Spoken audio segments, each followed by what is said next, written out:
Dunn takes over as head coach, hoping to duplicate Bowden's first-year success. Now the Rebels try to get the job done for their new head coach as Auburn invades Oxford next.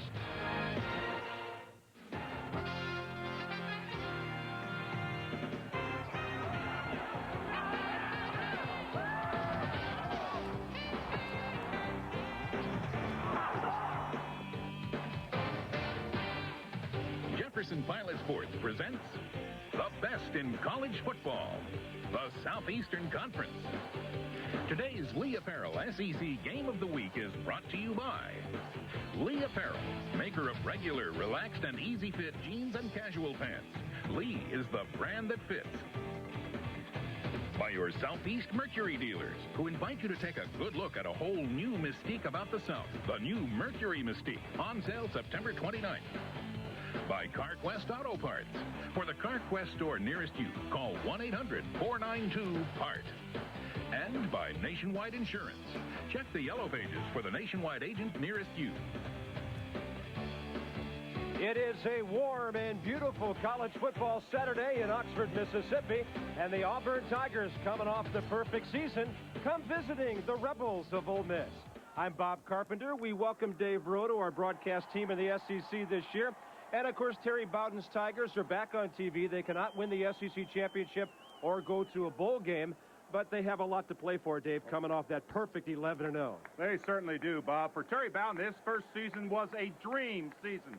Came in, replaced Pat Dye, went 11-0. Best ever first season start for a head coach, and he just wants that dream to continue. And they have a lot of the same personnel back. They will be a force to be reckoned with in the SEC West. Now, the Ole Miss Rebels have undergone a complete transition. Billy Brewer is gone. Joe Lee Dunn is on. He's only been the head coach since July, and it's been a whirlwind for him. Oh, it has been. The last 6 weeks for Joe Lee Dunn have been no time to dream. Came in, had to make the transition from defensive coordinator over to head coach. He said that when he gets a chance to dream, he wants it to be just like Terry Bowden. Well, it shapes up as a very noisy opening day down on the field. Bob Kessling is down there. We'll check in with him when we get back. And we have to tell you, there are 14,000 Auburn fans who have made the trip to Oxford. The Rebels and the Tigers coming up.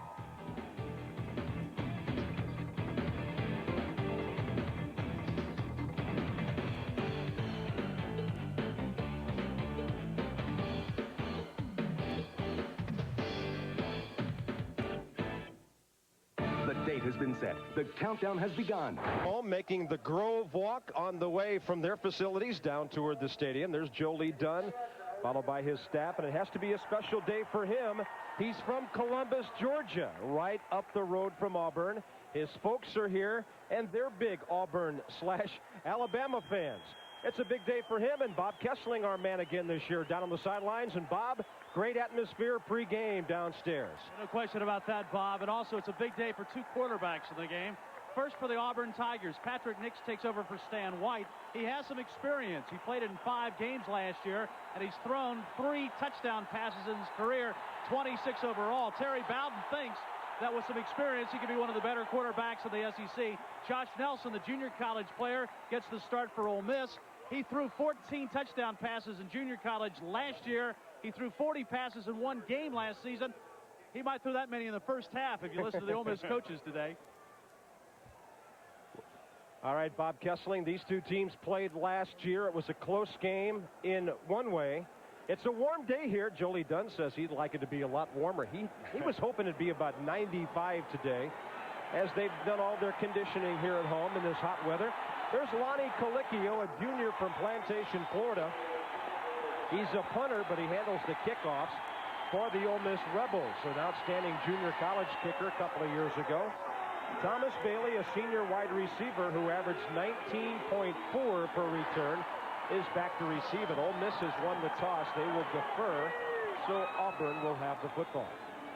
And Bob, if I'm Joe Lee Dunn, I want to kick off. I want to get my defense out there first. I want to set the tone, take the Auburn fans out of this football game and try to hold them tight down there, get good field position.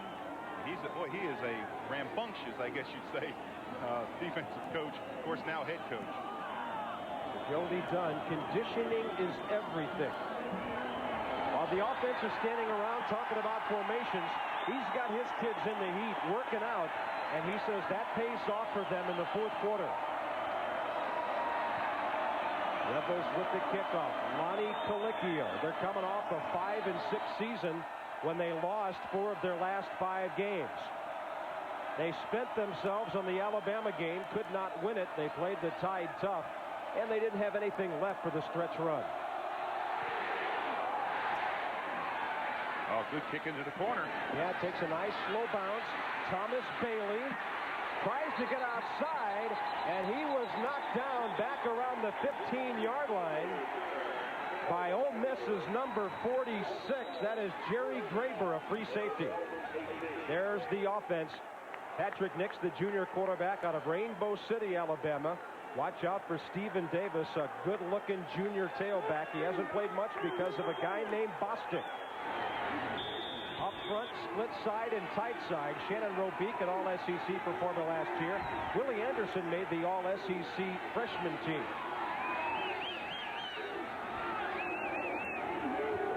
Out of that pro-eye formation. A fake pitch to the deep man, and then the pass to the near sidelines off the hands of Frank Sanderson. I doubt if he would have been in bounds even had he caught the ball cleanly. Yeah, the ball was overthrown. He was not going to be able to get one of those feet down. But interesting play action, throw back against the grain to a wide out here one-on-one.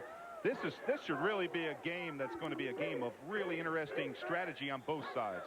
Ole Miss plays the 52 defense. Wilson and Carmichael trying to replace the likes of Dwayne Dotson and Cassius Ware outside. Look out for Abdul Jackson.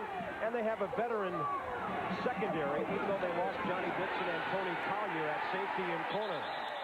Stephen Davis, the ball carrier. And guess who? Abdul Jackson, the 6'1 senior out of Atlanta. And he fills the middle so well. Well, one thing Joe Lee Dunn likes to do is get a lot of people in the box. That's a tackle-to-tackle linebacker. So you'll see 7, 8 guys inside that tackle-to-tackle box. Then they'll drop back out into their coverage, or else they'll come. He really mixes it up on defense. 3rd down and 8 for the Tigers. They were 39% on 3rd down last year. And Nix with a simple give, and that's his tailback, Stephen Davis. He is stopped out short of the 25-yard line. Michael Lowry coming up from strong safety, and Joe Lee's defense sets the tone early. Well, they call this lead draw, but you can see that the lineman kind of got stuffed in the backfield there. Leonard Thomas missed his block, and the back had to go around him, so there was no path. But this is exactly what Joe Lee Dunn has got to want. He wants to get good field position for his offense, especially with a young quarterback. Red Thomas back to receive it from the All-American Terry Daniel. Oh, this is a beauty. Way back to the 16-yard line. Thomas fumbles. And the Tigers are saying they've got it. Up with the football is number 1, Darrell Riggins. Oh, you Big can't hit by John Colin. Watch this hit. You're going to see he doesn't put the ball away. There's really nobody down there to block. The ball just comes out the backside. That's Colin who got the hit on it. And Auburn's got great field position. You just do not want to do this. Turnovers will kill you. A 60-yard kick by Terry Daniel. No, he did not outkick his coverage. At the 24-yard line, the Tigers will have it. And the pitch to the deep man, Stephen Davis. And he's got about 4, maybe 5. Ole Miss, number 1 in the nation in total yardage given up last year. Only 234 yards a game. They only gave up 102 on the ground and 132 through the air per game. What a high school career he had. Well, in 1991, USA chose him the National Player of the Year.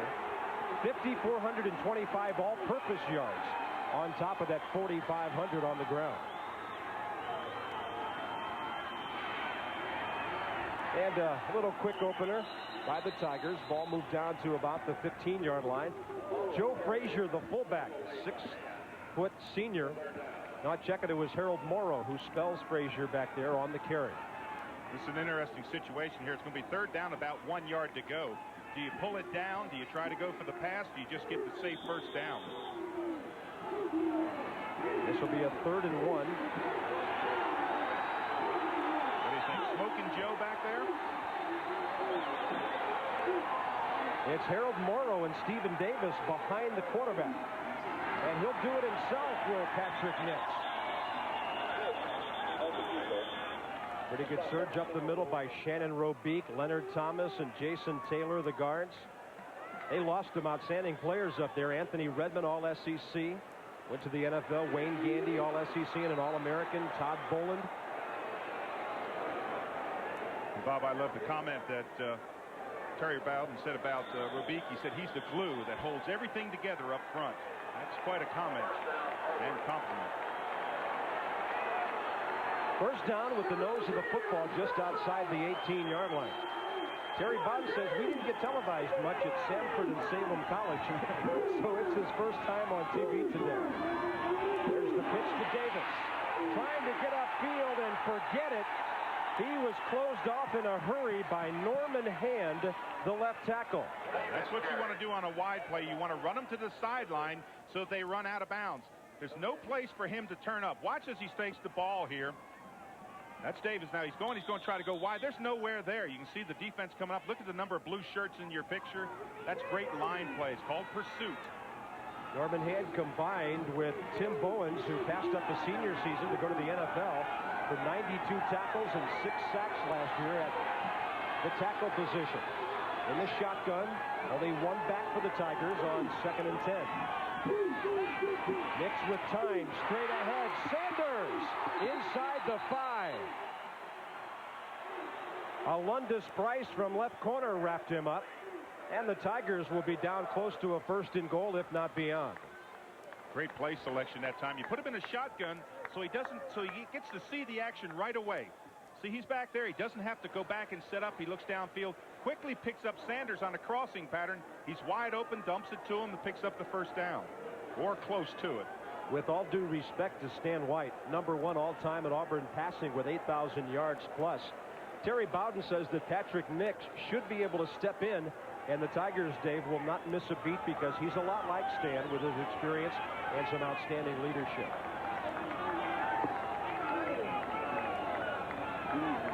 This will set up a 2nd and short. Excuse me, 3rd and short. Now, do they go back with a quarterback sneak like they were successful last time? I've never liked quarterback sneaks, I'll tell you. Because the quarterback's standing there, he doesn't have any momentum. The center's got the ball, he's got to snap the ball first. But when you've got a good one like Robeek, you can count on him getting some push in the middle. And they may consider the fact that they really have 2 plays to get the 1st down if they don't kick the field goal. Nix getting a surge. Leading the way was number 71, Willie Anderson. Abdul Jackson coming up on the hit. Nix didn't have any momentum, but he had some room to churn his way through there, and it'll be 1st and goal against Joe Lee Dunn's defense. This is what he was afraid of. A turnover early, and then Auburn could just pound it right at you. Well, that really takes the momentum away from your defense. When your defense comes out, holds them, then you're going to get the ball in decent field position, and all of a sudden you give it up on a mistake. That just takes a lot of the steam out of your defense. Nix giving it off. Stephen Davis. Momentum will be stopped short of the goal line before he was pushed back. Davis scored 3 touchdowns on the ground last year when he ran for 480 yards. Watch Davis when he runs in here. Good vision into the hole. There's the hole. Put that head down. Make sure you got that ball put away and hold it in tight. Again, a little different handoff, a little toss. So Davis gets the ball a little bit deeper in the backfield so he can see the hole. He has 7 carries for 17 yards already. 2nd and goal, Nix. And did he break the plane? It's a touchdown for Auburn.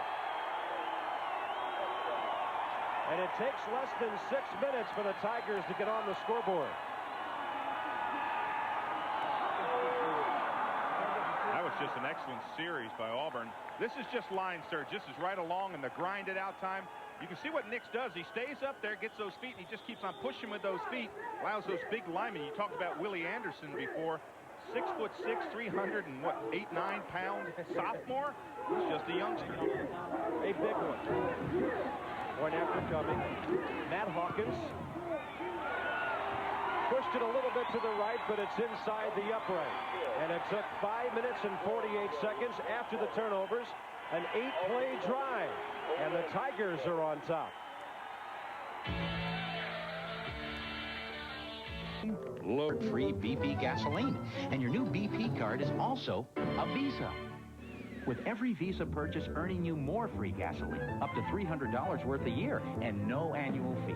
No one has had the Ole Miss defense on the field the entire 5 minutes 48 seconds so far. The scoring drive was an 8-play one, only 24 yards. It took over 4 minutes after the turnover.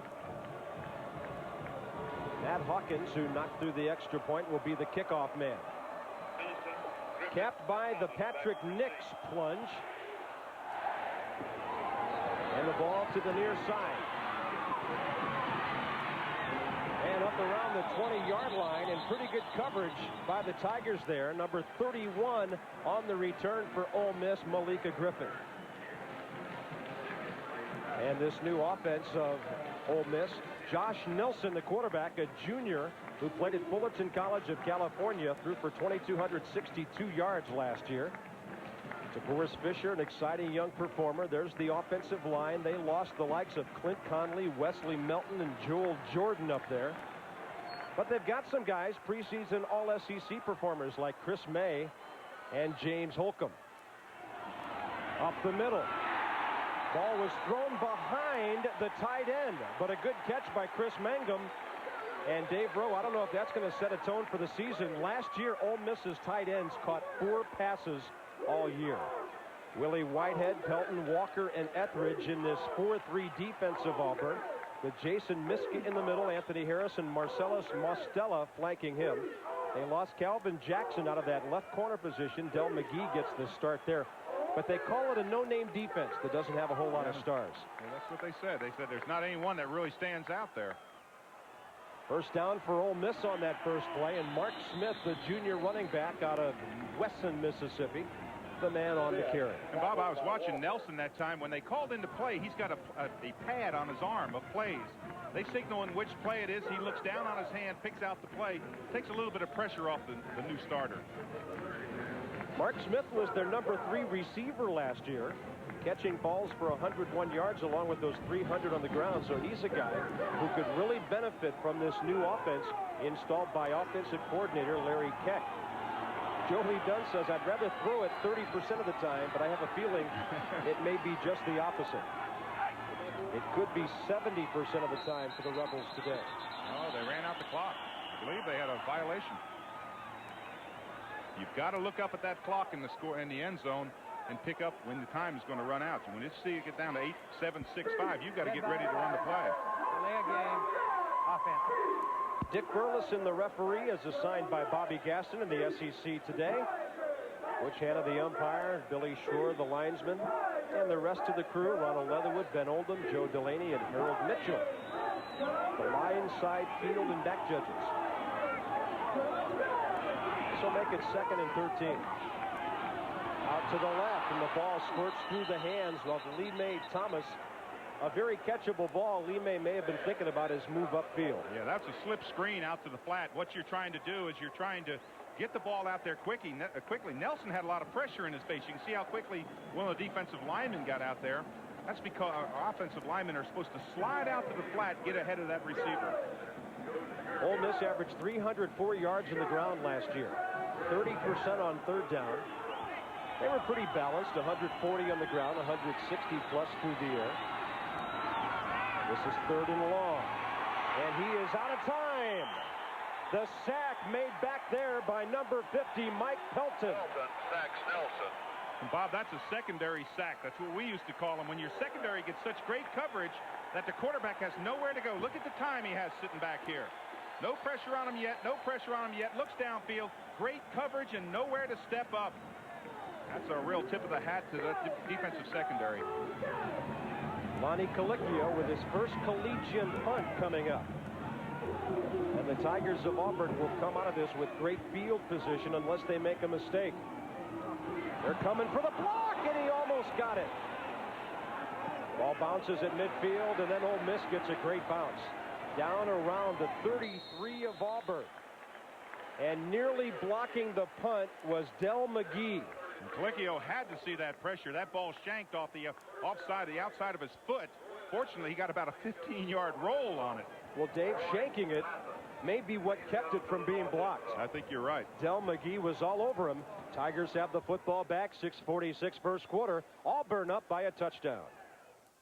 Million fans and more than $23 million in scholarships. At First Alabama and Regions Bank, we salute the strength of the SEC. Because whether it's in athletics or banking, we know that strength means success. First Alabama and Regions. And it's been all visitors so far as the Auburn Tigers lead at 7-0. Terry Bowden's team off to the good start. Things have gone about as well for his Tigers as you could hope. In the first quarter of the season, they've got the football back at their own 33. Bob Carpenter and Dave Rowe and all of us at Jefferson Pilot Sports are proud to be here for our third consecutive year of SEC coverage. And we look forward to a great 13 weeks with you. Nix with some play action. Oh. That ball is picked off. Out on the corner, Alundis Bryce has it. What a great move by Bryce to cut underneath their wide receiver. Last year, he tied Antonio Langham for the SEC lead. Fake action into the line. Now, this is a long pass.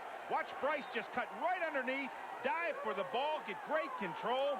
Outstanding play. Picked off 7 passes last year, and with Alabama's great defender Langham, that was number 2 in the NCAA. He's wearing number 38 because he received the Chucky Mullins Courage Award here, and he came up with a big play early. And that's a pretty good catch right there by Mark Smith on a ball thrown low. So just as Ole Miss was getting beaten up in time of possession, they get the football back. Well, that's what Joe Lee Dunn likes. He likes their defense to be aggressive. He likes them to go after the football. As we talked earlier, you'll see those people in the box. He says, hey, go for that interception. It's a lot better than standing back there and letting them catch it in front of you. Second down and 9. And the Tigers were not fooled by that one. Gary Walker, the right defensive tackle, was there to meet Mark Smith. Well, this Tiger team is an excellent, very well-coached football team. It's hard to fall for that draw screen on that play right there because it's second down, it's 10. Their inside linebackers and the defensive tackles are thinking draw. They're coming inside. There's no alley to go. Gary Walker moved from defensive end to defensive tackle when the Tigers lost all SEC tackle Damon Primus. Third down and 12. Out to the left side, right on target, and caught out there by Joe Woods, a junior out of Union, South Carolina, who's caught 15 passes over the last 2 years, and Del McGee did a good job to contain him. And big decision time right here. You're on about the 30, maybe 31, 32-yard line. You need about 2 yards for that first down. You're going to kick a field goal. You're going to go for that first down. If you're a defensive coordinator / head coach, you go for 3. That's right. You get the points. And this will be a long one. It'll be about 47 yards for Tim Montz. He hit 11 of 11 in a scrimmage from between 21 and 46 yards last week. This a 47-yarder. Bubba Bonds is the holder. David Vinson the snapper. Boy, it's long enough. Wow. That would have gone over from about 50 or 60. What a bomb. And Tim Mons has it through, and the Ole Miss Rebels are on the scoreboard. 7-3 Auburn. Home team cashes in the turnover, and will return after this message from CarQuest. Making it to the pros takes a certain level of excellence, the experience to get the job done right, and a reputation for quality. Like dependable CarQuest filters, high-efficiency filters keep your engine running clean and... By Tim Montz, 47 yards with a lot to spare. This thing was still climbing when it got to the goalpost. Watch Mounts. He knows right away. It's good. Look at him. He was a place kicker for only the last 2 games of the '93 season. Walter Grand had held it before that, went 12 of 20, but he was Billy Brewer's guy. Tim Mons is Jolie Dunn's guy. I thought that was interesting the other day in that scrimmage. They made him go kick 11 kicks. Just said, we're going to kick until you get tired or else you're going to miss. He made 11 out of 11. That's why you have confidence on him on a 48-yard kick. And that is a huge momentum swing. As we talked earlier, Jolie Dunn knows that he's got to get points. You just couldn't come out there and not get any score. You have to get some points when you get an opportunity. Bellicchio's kick, and he bombs it.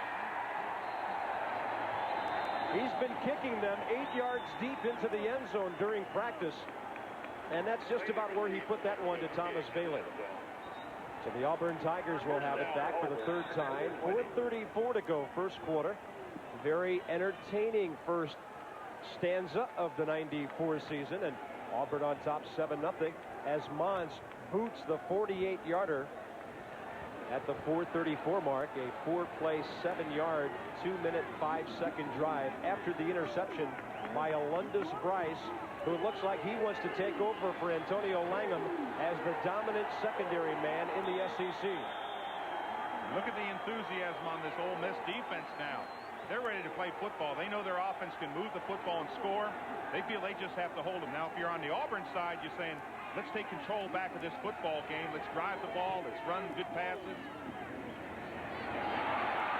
Out to the right side. Trying to get out there is Stephen Davis with some good yardage on the corner. He'll get about 8 or 9 on first down. Bob Kessling, great season for the Tigers last year, and a little jewelry because of it. That's exactly right. They had the best record in the SEC, but they couldn't win a championship because of probation. So Terry Bowden, the Auburn Athletic Department, gave all the coaches and the players this ring that said, best in the SEC. Doesn't say championship, but they do have notice that they were the best squad in the conference last year. Yeah, Bob, and Dave Rowe tells us those rings are bigger than Super Bowl rings. It was huge.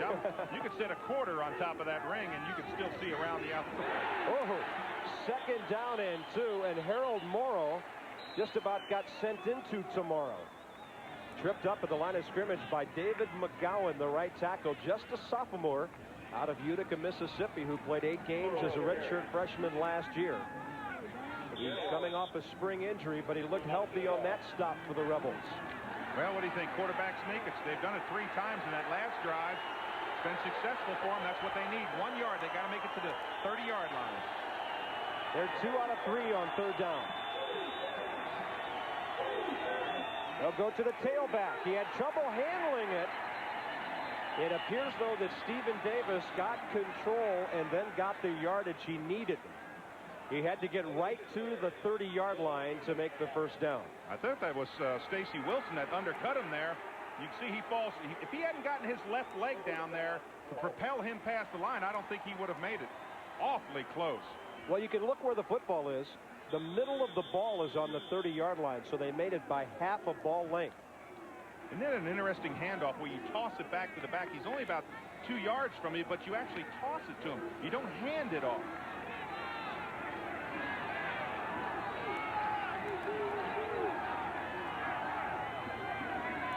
Next to the same man, off left tackle. Good gang tackling. Sidney Carmichael, who's small for a defensive end, 5'11", 220, a senior. Number 23 up to make part of the stop. And Bob, that was one of those times, one of those defensive calls where you had the 8 men in the box. The 3 linebackers jumped up in the gaps. You knew they were coming. If you're a defensive back, that gets awfully lonely out there. You're one-on-one. Hey, how many defensive guys do you see who ran for 4,000 yards in high school? Sidney Carmichael did at Monroe County High School in Monroeville, Alabama. Second down and 9. Nix tripped up by himself a bit, and he's got the presence of mind to hit Thomas Bailey out on the left flank. And Bailey's got big yardage to the 49-yard line. On a play like that, you start establishing the run, and then that quarterback fakes that run and comes back on a naked boot. He's all out there by himself. Watch this. Everybody has to respect the run. Now he comes back over here, picks up his wide receivers outside. Little missed tackle here. You've got to use that sideline. You can't wing them like that. Defensive coaches don't like that. Looked like the right corner, Derek Jones, who took over out there for Tony Collier, is the man who missed the tackle. Jones just a sophomore. First down, shotgun at the 49. Nix all the time he needs. And that ball should have been caught by Thomas Bailey. Or was it Frank Sanders? Sanders 81, Bailey 18, and Frank should have had that one. He's number 2 all time in the Auburn list with 63 catches. Or number 10, excuse me. Our Nationwide Insurance SEC Scholar Athlete of the Week is Kyle Wicker of the Ole Miss Rebels defense, a member of the 1993 SEC Academic Honor Roll, 3.64 GPA in exercise science, and that's why he's our Nationwide Insurance SEC Scholar Athlete of the Week. He's got an older brother, Trey Wicker, who plays on the defensive squad. Nix right up the middle. Tight coverage by Derek Jones, and there is a flag. Derek Jones all over the intended receiver. It appears to be pass interference. He was working against Thomas Bailey. The question is, did he put his left hand on him and try to block the ball? It looked like he knocked the ball down with his right hand. It's going to be from the left of your screen. Now watch here. If he puts his left hand on him, that's pass interference. You see, he knocks the ball away with his right hand. The official that was in the back of the play called it. He had a better angle on it. That's what he called, pass interference. So after the missed tackle, Dave, Auburn goes right back at the sophomore cornerback, Derek Jones. I thought it was interesting. The coach calls Derek Jones a warrior. Well, that's quite a tribute there. You get called a warrior and you're a defensive back. That means you're tough. His cousin is ex-Notre Dame quarterback Tony Rice. First down after 35. A minute and a half to go in the quarter. Nix up top. He's got a man open. And the ball was caught and dropped. That would have been an unbelievable catch by Frank Sanders. I thought the ground knocked it out, but he evidently didn't have his feet down. But what a stretch by Sanders. Watch the tail end of this. It looks like the ball's way overthrown. Again, not a whole lot of pressure, but what a tremendous reach. Watch this. Get those hands out. Now, does he have it there? He can't get his feet down. See, his feet aren't down, and the fumble comes out. Again, look at this stretch. He's got it there. Now, if he can just get his feet down. Second down and 10. Ball is just outside the Ole Miss 35.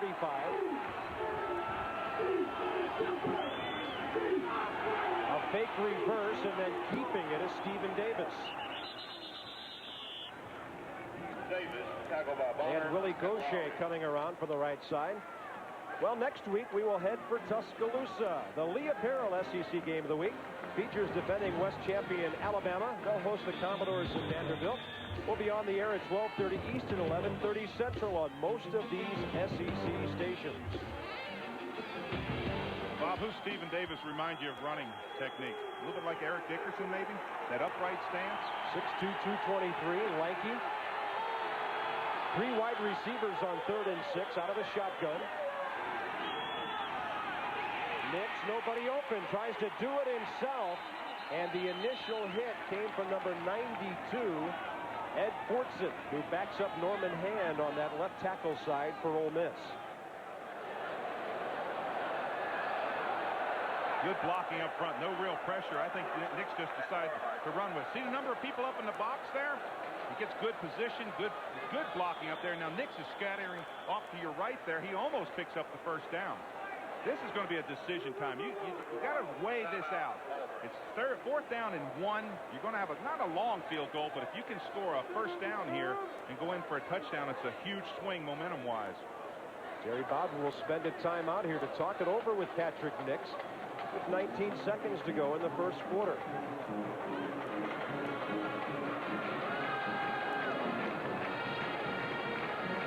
Well, the decision that they're making, Bob, is whether to go for that first down. I think that they've already decided that they're going to go. When the coach is talking to the quarterback, there's a pretty good indication. Well, he's not going to spend a timeout to go for a field goal. No. Bob Kesseling downstairs. You know, Ole Miss is one of the only schools in the country that has 2 different colors for home jersey. They either wear red or blue. Most of the time, the past couple of years, they've worn red. Today, they come out in blue jerseys. We asked Joe Lee Dunn if there's any reason for that. He said, I just decided to pick blue. But there is one coincidence. 2 years ago, when Ole Miss beat Auburn, they were in blue jerseys. They say coaches aren't superstitious? Not at all, are they? Terry Bowden on TV for the first time. So are the Tigers. Shoot, I've never been on TV. They didn't play any TV games at Sanford or Salem College, but our players are excited. It really, all these things are motivators. If it gets you practicing well, it makes you think about what you've got to do so you can shine in front of maybe somebody that couldn't see you, or an aunt that never saw you play. These are great for these guys. TV is just a great addition to these young men experiencing great time. Yeah, they look like they like television. Jesse McCovery, the tight end for the touchdown. A 4th and 1 play action, and Auburn is on top 13-0. What a play here. Fake action to the line. It's a tight end sneak. He comes across the field. Nobody has him. You can see they're trying to catch up. And what a great block by Andy Fuller on Mike Worley. Extra point attempt from Matt Hawkins. Brian Brinsfield, the snapper. Patrick Sullivan, the holder. Yeah, that's Sullivan family. And it is no problem. 14-0 Tigers with 12 seconds to go in the first quarter. Bob, you set up plays, and that's what that play was. This is fake action strong. It's called tight end sneak. He's on the left of your screen. He starts to sneak across. Right there he is on the corner. Comes out there, and watch the block here. Good block. Well, you barely could see it, but it was a great block there on Worley by Andy Fuller. 24-yard pass. And Auburn's in great shape on the road. First quarter on top, 14-3. And Bob Kessling, let's check in downstairs again. Terry Bowden, of course, is a guy who's a master motivator. Last year he had pins, lapel pins made out that said attitude with AU emphasized in it.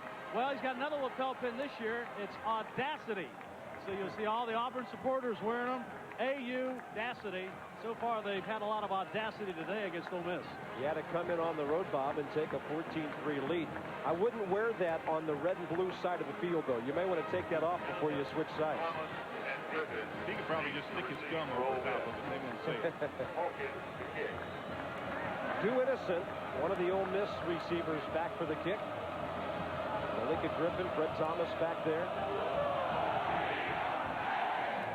Matt Hawkins, short kick, comes down at the 14-yard line. It's Griffin. He breaks through near side, and he's across midfield. The ground caused the fumble, and the Rebels will have great field position. Only 4 seconds to go now in the first quarter. Well, what a move he set him up here. Watch his tail end. You come up there, you wait for the seam to develop. Right there's the seam. Now you just burst through it. Right here, one more step to the outside, and he wouldn't have gotten pushed down. The band would have been playing.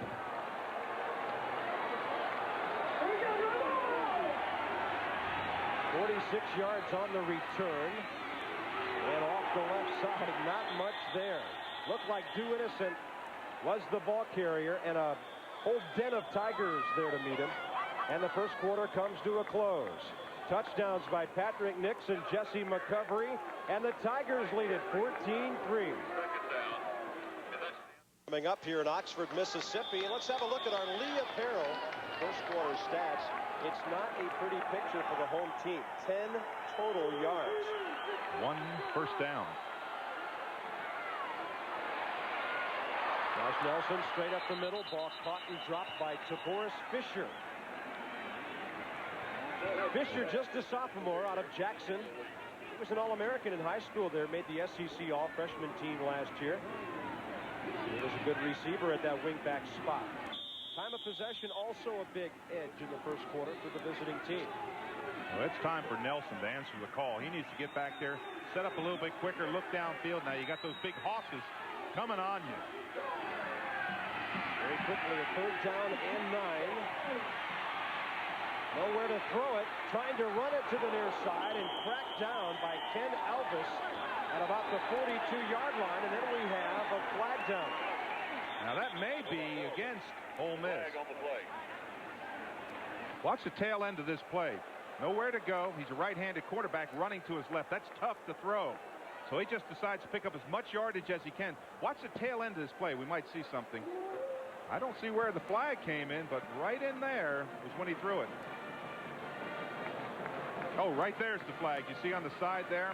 Looked like Skip Joyce, the center, number 76, got out there and threw a late elbow. Foul. Personal foul on the offense, 15 yards. Now, see, I would decline that penalty because that would make it 4th down. And you see right there, that's what they're saying to Joe Lee Dunn. They'd say, hey, wait a minute, we're going to get that down over again. Now, that might have been a dead ball foul after the play. And if it is, it doesn't change it. Yes, it is. That's a 4th down, so that was a dead ball foul. Loss of yardage and the play to Boris Fisher and company off the field and back. Thomas Bailey to receive it. Ronnie Colicchio with the punt. And they've got 10 men at the line of scrimmage to the Tigers. A wobbly spiral down to the 16. Cutting to his left is Bailey, and he'll get about 5 yards. Bailey's been outstanding during his career. Over 1,000 yards in punt returns, an Auburn record. Yeah, and that guy's here. I'll be the Tiger. Well, this is a big series here. You hate to talk about big series early in a game, but this is a big series. Auburn wants to continue coming out here, dominating the football, controlling the line of scrimmage, eating up that clock. Don't give Ole Miss the chance.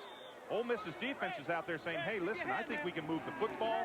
The coaches are over there saying, just get it to our offense. Nelson's starting to calm down a little bit. Get the ball back for us. After the 41-yard kick, the Tigers out of that full-eye offense. And right into a wall of Ole Miss Rebels runs Harold Morrow. There's a flag on the play right around the line of scrimmage. Yeah, that might have been Anderson popping up early. Willie Anderson, 71, may have popped up a little bit early on that play. Dead ball foul. False start on the offensive line. And when you get 6'6", 306 started, it's pretty hard to stop. Willie out of Whistler, Alabama, played in Viger High School down there in the Mobile area, preseason All-SEC. Now that's a powerhouse, that high school, isn't it? One of the great programs down there. First minute of the second quarter. This will make it 1st and 15. Straight ahead, then a little angle to the right by Stephen Davis. He always looks in so much control, never looks hurried back there.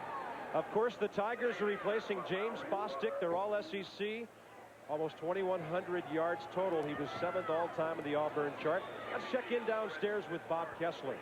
Bob, one concern for the Auburn team is the fact that during two-a-day practices, the entire team was hit with an intestinal flu. Some of the players, in fact, missed practice. In fact, one of the players, the middle linebacker, Jason Miska, was actually in the hospital for 4 days, and the flu bug did not even escape head coach Terry Bowden. He was hit with it.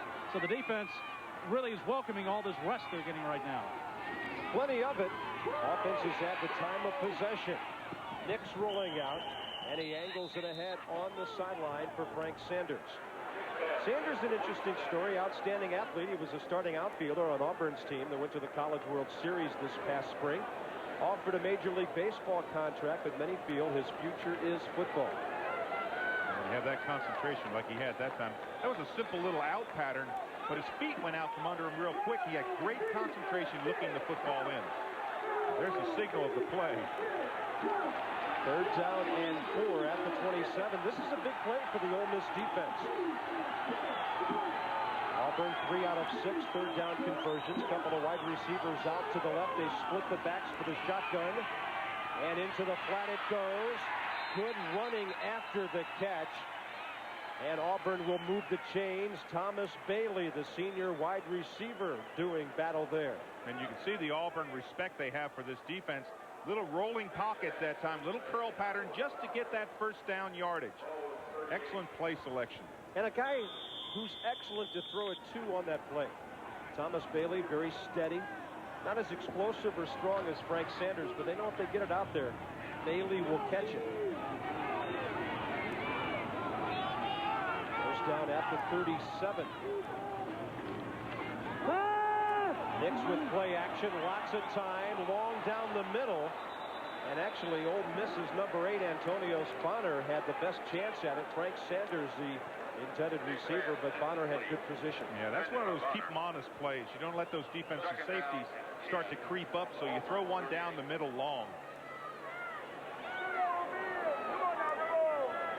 Well, seats are selling fast. It's approaching a sellout, but there are some tickets left for the 1994 SEC Football Championship game. That's December 3rd at the Georgia Dome in Atlanta. 1-800-732-4849. They will play indoors this year after 2 years at Legion Field in Birmingham. Here's an audible. On 2nd and 10. First man through. Number 5 is Joe Frazier. More flags. Frazier, a 6', 211 senior out of Sidney Lanier High School in Montgomery. Didn't carry the ball much last year. Only 4 times. Played some linebacker and made some tackles on special teams. We may see this at tail end. I think it's the inadvertent face mask where the hand is across the mask. It's not used to pull him down, which is the major infraction.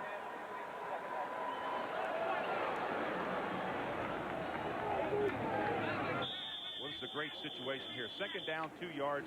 You know you have that run. Do you take that chance and throw that home run ball? Tigers have the ball out at their own 46-yard line. They're on top 14-3. Right ahead over midfield. Patrick Nix, the quarterback. We talked about James Bostic. We've talked about Stan White, quarterback and tailback respectively. And when they graduated, the Tigers lost 71% of their offense from last year. Bostic, number 7 on the all-time chart. White, number 1 on the all-time passing chart.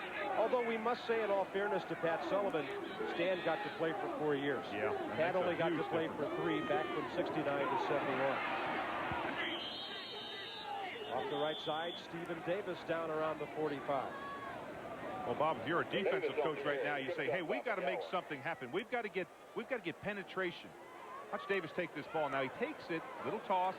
Again, looks a lot like Eric Dickerson up there. When he sees that hole, just kind of scoots through and picks up that yardage. I compare him to Eric Dickerson because he has that upright stance when he runs the football. Averaging over 3 yards a carry. Averaged 5.5 a carry last year. He ran for nearly 480 yards. 2nd down and 6. Nix with a deep drop, and here comes the screen, but nobody out there. Now, there was good coverage in the flat. Quarterback pressured by Huck Ferguson of Ole Miss. And then Stacy Wilson, the defensive end, was lurking out there looking for an easy pick. Well, they say that Abdul Jackson does a blitz miss, but you see him right in the middle there. Now, get back out to the play quick. That's a good play by the defense. Get pressure on the quarterback, make him get rid of that ball before it develops. 3rd down and 6. Another big play for Jackson. 2nd team All-American preseason, All-SEC. Some have chosen him already as the SEC Defensive Player of the Year. 3 wide receivers on 3rd and 6. And flags fly as movement early in that line of scrimmage. That's a free 5 yards. You can really see the mixing up of defensive fronts by Ole Miss. They're trying to bring those linebackers inside, get pressure on the quarterback. Dead ball foul. False start on the offense. 5-yard penalty. And that's what you've got to do in this situation. You just can't allow that quarterback time to go downfield.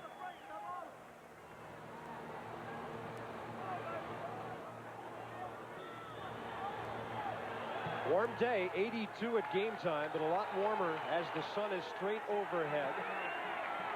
Penalties have been a factor. Tigers now backed up to their side of midfield on 3rd and 11. Nix under pressure, and the ball almost picked off on the corner as Alundis Bryce was looking for his 2nd of the day. Boy, and I like Alundis Bryce. I like the way he reacts to the football. A lot of defensive backs will drop back there and play the receiver, and he's playing the football. When he makes that close on the ball, it's going to be to the left of your screen here. Now, when he makes that close on the football, watch him go for the ball. Hands up, get your hand in there, get the ball, and again, almost comes up with another interception. Terry Daniel, the punter, 60 yards his first time today.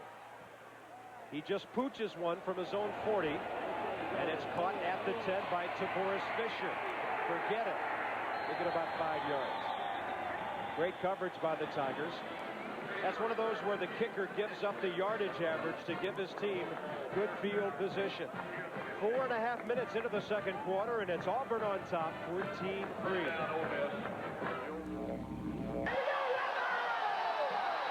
On our JP score line, some of your early ones, Texas and Duke on top. How about Duke over Maryland ACC play? And the latest scores, it's $1 a minute. And a big play on 1st and 10 from the 16. Nothing much happening there for the Ole Miss Rebels. And let's check in again downstairs with Bob Kessling. You know, Rebel coach Joe Lee Dunn is a delightful guy to talk to. He's not a guy who really likes ties or coats or socks.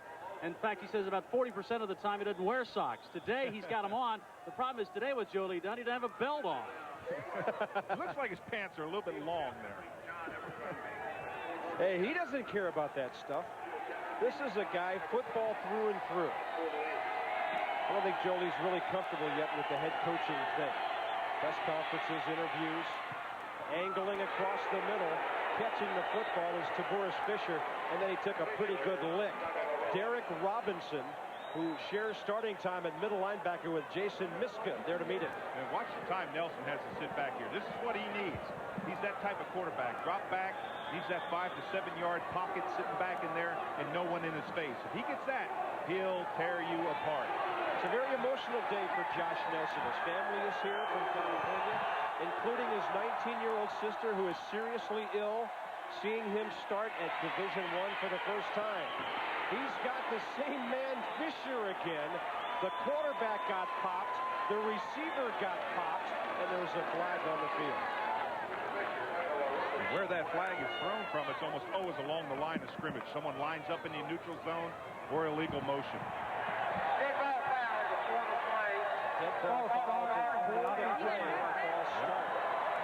that really hurts. Yeah, so does this replay. Yeah, watch the tail end of this. Look downfield, boom, there they are, and you even bump into your own guy. Watch the hit downfield, though. Again, good pocket to step up in. Nice delivery. Pretty good little smack. That's no man's land for the wide receivers. Robinson will hit him. Robinson in the secondary.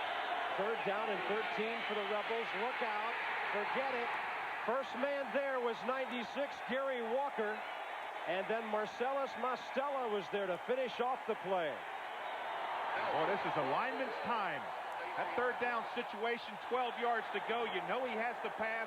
You don't worry about the run, the screen, the draw. You just take off. This is big man on big man. Watch the pocket collapse. Little twist in the middle. That was a nice play there. They did it what they call a tackle twist. One tackle comes down, the other one loops around. Hey, if you're Ole Miss, that's an unfriendly end of the field. Right in front of the Auburn section is Ronnie Colicchio. And he doesn't have much room to work with. The Tigers should come out with great field position again. He gets it away. End over end, up high toward the right side. He gets another great bounce. Ball started at the 6-yard line, so he'll get about a 41-yard kick out of that. But again, Auburn will be in great position, already leading 14-3. Tigers coming off the 11-0 season in great shape in their season opener. The date has been set. The countdown has... Yeah, there's a lot of orange and blue in the stands today. 14,000 tickets were sold to Auburn for this game. Why not? On the near side, Stephen Davis. Flag flies as he cuts upfield. The ball started at the 47 of Ole Miss. See if this is an improper block on Stacy Wilson. Wilson got great penetration way upfield. He's about five yards in the backfield. Took down the lead blocker. That's what it is. He's going to be holding.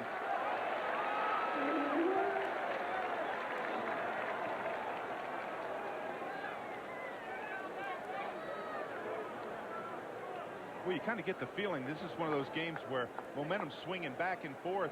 Ole Miss obviously hasn't gotten a lot going on offense. Nelson needs to get back and relax a little bit, but their defense has played well. They've been out there a long time today. Auburn feels at home here in Oxford. Average field position just 3 yards short of midfield. Ole Miss, meanwhile, back in touchback territory. And here in the second quarter, they've got thousands of Auburn fans screaming right behind their backs. 1st and 15 at the 42. Shotgun for Nix. He'll look left, out there in a hurry, to the corner, catching it, escaping momentarily. That steady receiver, Thomas Bailey. Well, Terry Bowden only had Stan White for 1 year. Now he's got Patrick Nix. I think so. Patrick Nix has been at Auburn a long time. He came here knowing he had to stay behind Stan White for 3 years. He got in a little early last year, but he goes in on a 4th and 15 and throws a touchdown pass and then plays a quarter and a half and leads us to a victory over Alabama. He's ready. He's experienced. He's poised, and I think he's going to play real well today. He was 3 out of 3 for 50 yards against Bama that day and hit Frank Sanders with that 35-yard touchdown pass. They beat Alabama 22-14. Straight up the middle, intercepted. Abdul Jackson to midfield. He was wide open. And he's jawing at the official. Maybe he thought he took a late hit or something. But Abdul does the job in there. And according to my stats, that's his first career interception. Watch him just play the quarterback's eyes. He's number 53. Just plays the quarterback's eyes. I think he thought he got a face mask on the tail end of this play. You see right there? I believe that's face mask all the way. He says, where's the flag? Yep, that's his first. Now if he gets a sack, he'll be off 0 in that as well. How about a guy? That's an interception against the offense. Oh boy. Now that was an interesting call. They didn't catch the face mask on the tackle, but they called a personal foul. Again, there's the face mask. But then they called a personal foul against Ole Miss. Joe Lee Dunn on the near sideline is livid. Boy, that's a big play. And then you give up a lot of yardage on the penalty. So the Rebels start from their own 38-yard line with 6:51 to go before halftime. Play action, Josh Nelson straight ahead. Mike Hilton wrapped him up, number 50. We were making the point about Abdul Jackson. How about a guy with 255 tackles in 3 years? No sacks. I know, that's amazing. They say he blitzes all the time, gets great penetration. Of course, I love his attitude about playing this game. He said, it's wide open out there. It's kind of like sandlot defense. We dictate to the offense the way they're going to have to play. That's what you want in a linebacker. He'll get that sack sometime this year. I promise you. He may get a bunch of 2nd and 7. Nelson looks to his left. Woods on the near side. Nice little move. He put a would-be tackler, Marcellus Mostella, on the turf with a great fake. Didn't get the first down, but he got a lot more than that play should have, and it'll be about 3rd and 3. And you have to give credit to this big defensive line. No one gets knocked down. When they make this play back there, you've got to count on your defensive line. Look at them coming down the line to make that tackle. Again, look at those big linemen coming in there. Joe Woods, a junior, coming back from back surgery just 2 weeks ago, believe it or not. That ball caught, but that'll be a loss of yardage of about 3 to Boris Fisher on a ball thrown behind him. Even had he caught the ball cleanly, that would have been a loss. Oh, that's I don't like that play selection at all. You're going to try to catch the ball behind the line of scrimmage. It's 3rd down, about 3 yards. You've got to pick up the first down yardage. Colicchio to punt it. Thomas Bailey back to receive. By the way, 3 years ago, Thomas Bailey returned to punt 83 yards for a touchdown against, guess who? Ole Miss. That's the last time Auburn got a touchdown from a punt return. Colicchio hits this one beautifully. Back at the 13. Nothing left. A little bit right. And forget it. Good coverage. Fred Thomas down there for Ole Miss on a 47-yard kick by Lonnie Colicchio. 4:39 to go. First half, and Auburn will have it back, still leading 14-3.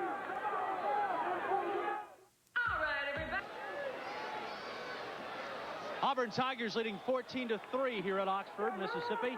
One of the problems with the Ole Miss offense, they haven't been able to generate any kind of passing attack. Rel Preston, their leading receiver from last year, has been held out the first half for apparent disciplinary reasons. He is expected to play in the second half, and the Rebels could use some offensive punch. Yeah, Preston led them, Bob, last year with 35 catches, second to only Eddie Small, who had the great career.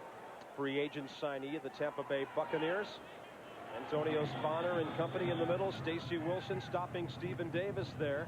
Clock runs inside 4:15, second quarter. This is the time you want to hold them deep here. Try to get that ball back. You've got a good chance of getting it back midfield. Dave, you wonder if the turnovers have made Nix and the Tigers a little wary here. Their defense has been out there a long time. The defense has been out there a long time, but Nix has been out there a while. No scoring in the second quarter. And the second quarter last year was when Auburn put up more points than any other quarter. Look how good they were. And look at Ole Miss in the third quarter. No touchdowns. And only 31 points then in the fourth. He gave up 5 field goals all year. That's what Joe Lee says about his conditioning. His boys love to be out there in the second half. Auburn will have a 3rd and 2. The pitch. Davis. And he's all the way out beyond the 30-yard line. That'll move the chains with room to spare. And we've got a player shaken up in the backfield. It's an Ole Miss player. Look at Davis get up. He looks like he's getting up and hurting a little bit. There was some sticking going on here. This might be Kyle Wicker. Look at Davis see that hole. He's got great vision into the hole. That's what you want in your running back. When he gets that football, you don't want him just putting his head down and taking off. So Davis gets up slowly. There's an Ole Miss player down. Might be Sidney Carmichael. Or is it Abdul Jackson, 53? Oh, can't lose him. Ole Miss lost 4 of its top 5 tacklers to graduation. Guys like Dwayne Dotson, who's with the Cowboys, Cassius Ware, who's with the Colts, and of course Gary Abide, who played at linebacker. They lost veterans of the defensive line like Sean O'Malley, David Harris, and Brian Mays, who all started at least 1 game up there. So they're doing some serious replacing from that great defensive squad of a year ago. First down at the 31 for the Tigers. First man through. Oh my. Harold Morrow. I think that was McGowan that got him. I mean, stuck him. That's what you call a decleater. Watch how quickly he goes down. Bam. And you can see the bottom of his cleats when he's done. Decleater, we used to call that. Abdul Jackson, they cannot play without him. It looks like they're checking his knee. He's been in on 4 or 5 tackles. He's got that interception early. We talked about him blitzing. They just don't want to lose him. He did walk off the field, though. Second down and 11 after McGowan's tackle for loss. Fake pitch to the right. Nix rolling out and wrapping him up from behind. McGowan again. Now, you may want to use a timeout in this situation. Clock's just down about 2 minutes. Going to have about a 3rd down and 11, 12-yard situation. Rebels have all 3 of their timeouts remaining. Again, don't get faked with play action. Get back outside, make that plant, get outside. Wicker gets out there. That's just an excellent play. Yeah, Kyle Wicker, they didn't need his pursuit because of David McGowan. 3rd and 11. And a little straight ahead give. And you can tell that Stephen Davis was taking care of the football there, Dave. Oh, He yeah. had both arms wrapped around it. Yeah, you don't want to fumble in that situation. You put that football, when you go in traffic, you put that ball away, you hold it. Because the turnover there is terrible. Now they take the timeout. Now this is to me a little interesting. They had a chance to take that timeout with about 2 minutes and 15 seconds left. They ran that one play. They got all the way down to 1:35 before they called timeout. SEC football is brought to you in part by your local Toyota dealer. I love what you do for me, Toyota. And by Lowe's Home Improvement Warehouse. Lowe's knows home improvement. Bob Carpenter and Dave Rowe. And for those of you who are wondering about the whereabouts of Tim Foley, yeah, where the old defensive back will be back with us. He'll be back with us for some of the games later this season. But Dave, we're awfully glad to have you. Well, I appreciate it. I'm having a good time. And speaking of guys like that, the announcers of this game selected and compensated by Jefferson Pilot Sports. This broadcast a copyright presentation. Any use of it without the express permission of the SEC and Jefferson Pilot Sports is prohibited. Boris Fisher back to receive the kick of Terry Daniel. When Daniel, he gives them great field position because he punts so long, so high. Look at that average. 45.5 yards. You just don't get that great return on him. He can stretch it out here, but he doesn't get all of it. Ball comes down low. One hop to the 13. And to Boris Fisher. Taken down. Outstanding play by Marcellus Mostella, the linebacker on special team. 50 yards on the kick. Well, again, good kick, 50 yards on the kick, and no return. And that really was a returnable kick. That was a low one. That's probably his worst kick as far as hang time. Well, to Boris Fisher, just a sophomore. And, of course, last year on his first touch as a collegian, he had the 77-yard touchdown return against Auburn. That was really about all of their offense that day. Jolie Dunn says they beat the H-E-double-L out of us that day, and the score was only 16-12. Big trouble. Oh, don't go that way. And that is in the end zone for a safety. Mark Smith taken down. Oh, boy, don't run that way. I'm sure Jolie Dunn is saying, don't run that way. But what great pursuit by Auburn. They stopped him. Watch this. They're going to stop him to the outside. Right there. That's Harris who has him there. Now he lets him go. Smith starts coming around. McGee's going to get a hand on him, and he's going to tackle him in the end zone. But again, once you change direction, watch how quickly the pursuit will get you. The point of attack is out here. Now right there, he gets turned around. Now what you don't want to do is you can't get around them. Linemen today are so much faster than they were years ago. You're not going to outrun them. You don't run back into no man's land. And finally, Del McGee finished it off. That makes it 16-13. Plus the Tigers will get the football back. A devastating play for Ole Miss. Yeah, the flag is flying high on the road. Auburn back home next week to take on Northeastern Louisiana. Then LSU will be there on the 17th for that one. East Tennessee State and then Kentucky. They get 4 home games after this.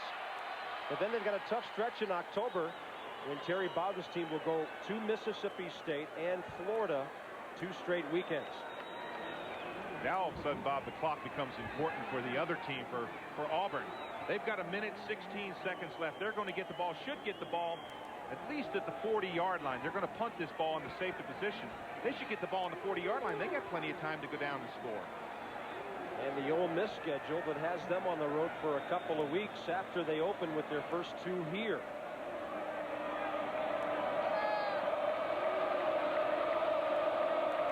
Colicchio will punt it from his own 20. Good looking kick. Hangs up. Comes down at the 36. Thomas Bailey for Auburn. Wow. He took some licks. He went forward, backward, and then managed to gain a yard or 2. And now if you're Terry Bowden, do you just sit on the ball, minute 10 left? You got enough time. You pick up a couple first downs. You're in field goal position. Well, there may be a couple of situations in the years to come where Terry will go for it in this situation because he's got a young redshirt quarterback on the way by the name of Damian Craig, who can do a lot of things. Runs a 4.4 40, can throw the ball, makes exciting things happen. You get Damian out there in situations like this in years to come. You may be seeing those Tigers doing all sorts of things. Patrick Nix will pitch it. There's a fumble. And getting it back were the Tigers. Very lucky, Stephen Davis. There was an Ole Miss player on the corner trying to contain, but not able to reach the football. Watch this toss. This could have been devastating for Auburn. Lost the football. Look at it come. It never got the handle on it, and it bounces right up. Good eyesight, though, to keep it in that view, get back on that football. I think Terry Bowden just said, whoo, man, I dodged one there. Let me take this headset off and let's get in the locker room. Yeah, and that was a simple play. 2nd down and 9. Clock inside 30 seconds. Time to kneel on it. Yeah. And be content with that 16-3 lead. Their defense really was responsible for leading up to 9 of the 16 points. They got a fumble recovery, then their first touchdown, and then the safety with 1 minute 16 remaining in the first half. That'll do it.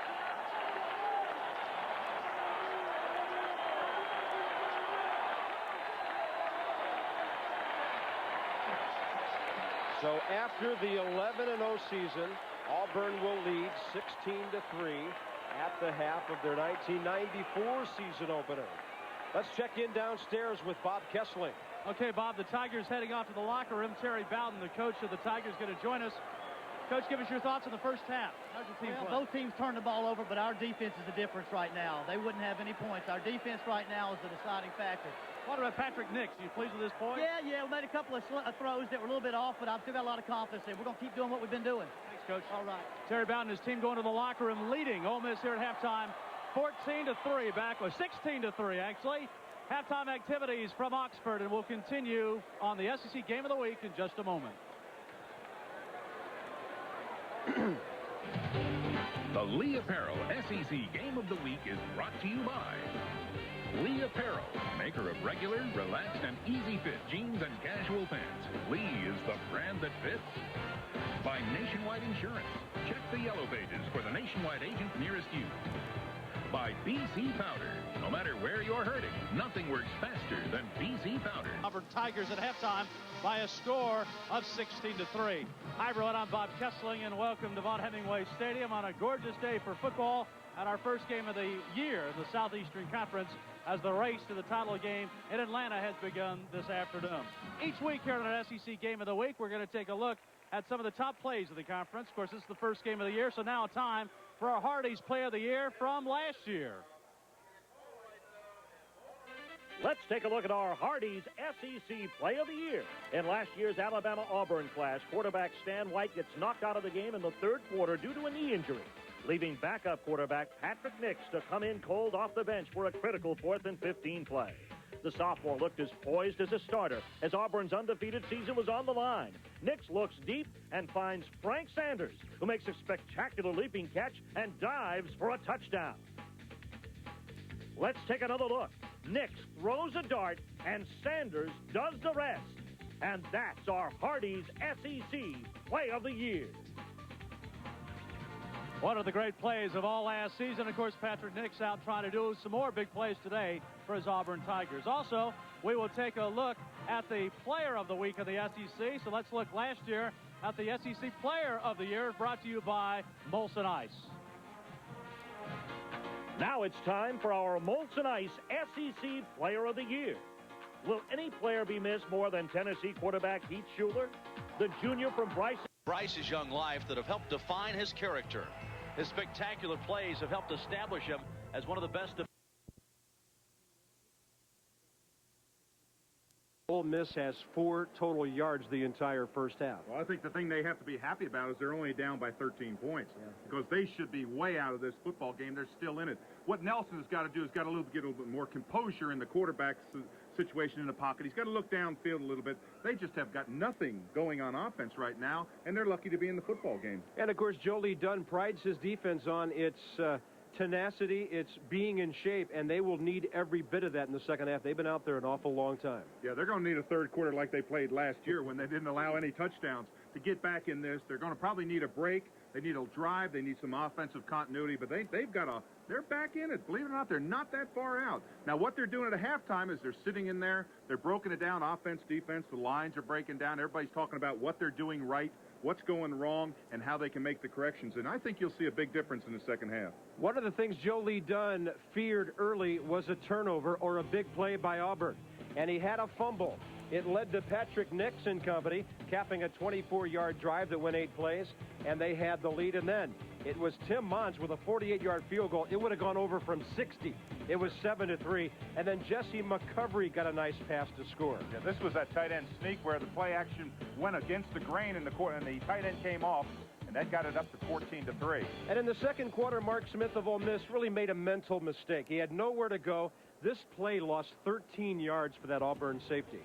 Fortunately, that happened at the end of the first half, because if that had happened in the middle, that's a devastating play. That takes all the momentum out of it. But look look at our forward halftime stats shows that Ole Miss has -23 rushing. The passing yards, all Nix and Auburn at this point, and the total yards really no contest. Turnovers have played a factor, and penalties have, 6 of them against the home team.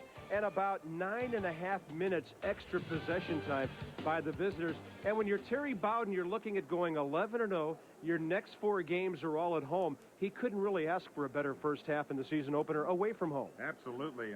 A lot of things against him in this situation. Big crowd here. Everyone's behind Ole Miss. He comes into a stadium where there's a tremendous rivalry, but his team has responded very well. They picked it right up where they were last year, and I think they feel they have something to prove. They were 11-0 last year, didn't get any postseason bowls or anything like that. This year they say, hey, we may be able to go 11-0 again. Well, they can't go to a bowl or win the SEC championship outright, at least on paper, but they can do it again, and they've showed us some great talent. Like last year's game, they've outplayed Ole Miss, but the score is still relatively close. Second half coming up from Oxford. College first quarterback in modern Ole Miss history to start the first game he's been suited up for. A rather forgettable experience so far with 4 total yards. Let's check in downstairs. Bob Kessling. Coach, what'd you tell your team at halftime? Well, it's the same thing it was last year. It was 16-0 going into the fourth quarter, and if they'd have just believed, we would have had a chance to win the ball game. And I still feel like we got a chance if we play great defense the second half, and we just got to get some type of offense going. We just are awful on the field right now offensively. It looks like we've never played before. Can you change anything offensively? I hope so. If we don't, we're going to be in for a long second half. Coach, thanks. Thank you. Jolie Dunn trying to get his team, get some points on the board against this very good Auburn team. Yeah, that's a good way to put it, Bob. Very good is how Terry Bowden's team has looked so far. And again, they play on the road here, and then they go home for 4 in a row. Northeast Louisiana next week. We'll be there when the LSU Bayou Bengals will visit. Fighting Tigers and the Tigers get together on September 17th.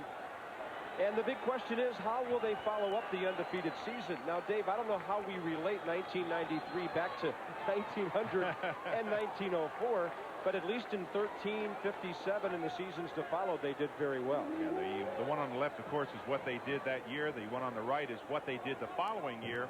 You see Bowden's team 11-0, 93. What are they going to do in 94? That's still the question mark. But I think they picked it up right where they left off last season. They are playing excellent football. They will have to kick it. Ole Miss will have the possession. 3 men back there to Boris Fisher, Malika Griffin, Dew Innocent making an appearance back there. And will we see Roel Preston at split end here in the second half? Their leading returning receiver, Matt Hawkins, lets it fly into the end zone. And Malika Griffin doesn't want any part of it. 20-yard line is where the Rebels will start, and that's been about their average starting field position today. I'd like to welcome some new folks to our SEC Jefferson Pilot crew. We have Rob Reichley producing and Kent Dennis directing, Melinda Mazo, our associate director, and of course our returnees. We cannot look past Mike Voigt, Scott Snyder, and Carol Van Norman, back with us again for the 3rd straight year, and all the other great folks who help us travel around the SEC and bring you the best conference in college football. 1st and 10 at the 20. Play action for Nelson, who rolls right. Too tall to the sideline to Boris Fisher, the man he was looking for. Now you see the difference. There's the adjustments that they make, Bob, at halftime. They've decided that they are not able to run the football. They've got negative yardage, and what they're doing is they're coming out with a single back. This is a pass formation. Look at the line splits right there. Take big line splits, get those linemen out, and let's see what Nelson can do. I believe that's what Joe Lee Dunn has said. Let's see if he can throw the football. Let's see if he can lead us down the field.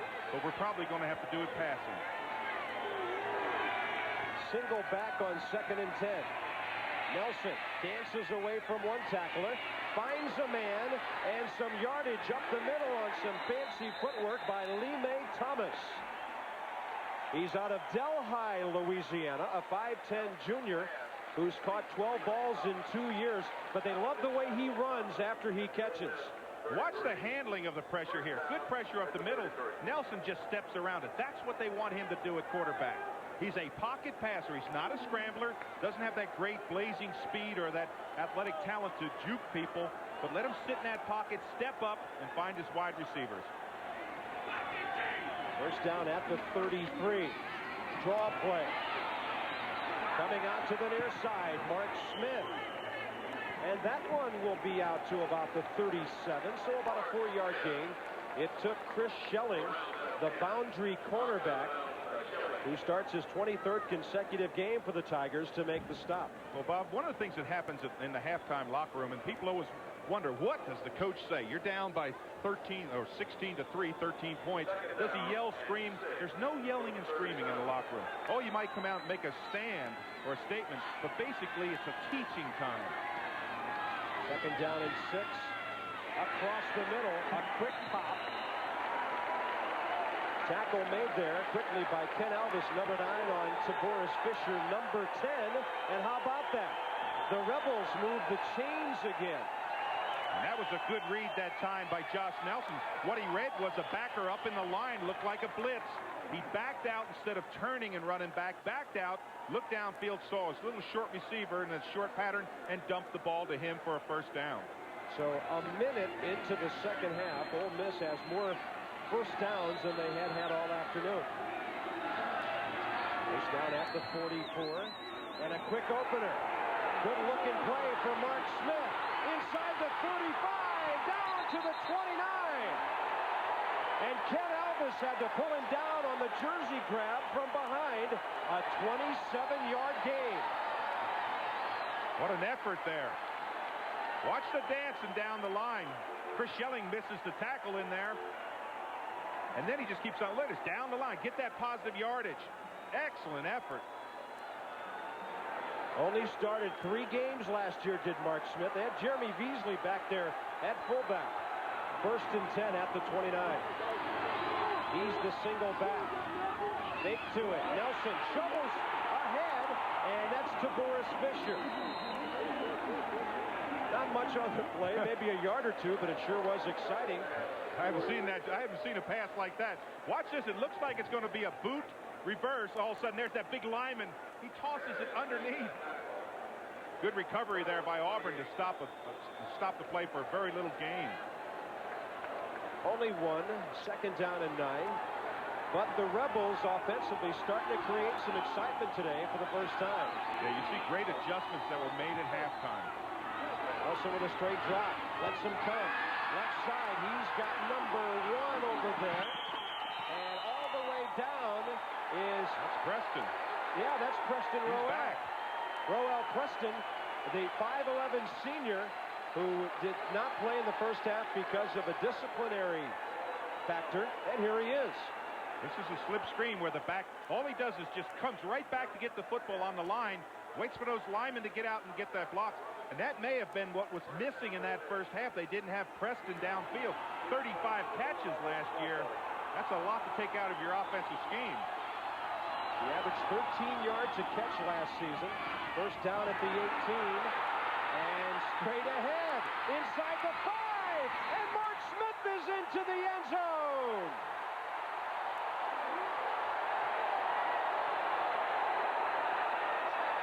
How about that for a quick drive? What a steering. 2.5 minutes. Well, we talked about those halftime adjustments. You can see they're playing, they're running the ball. When they have to, they're passing the ball. That's a little screen right in the middle.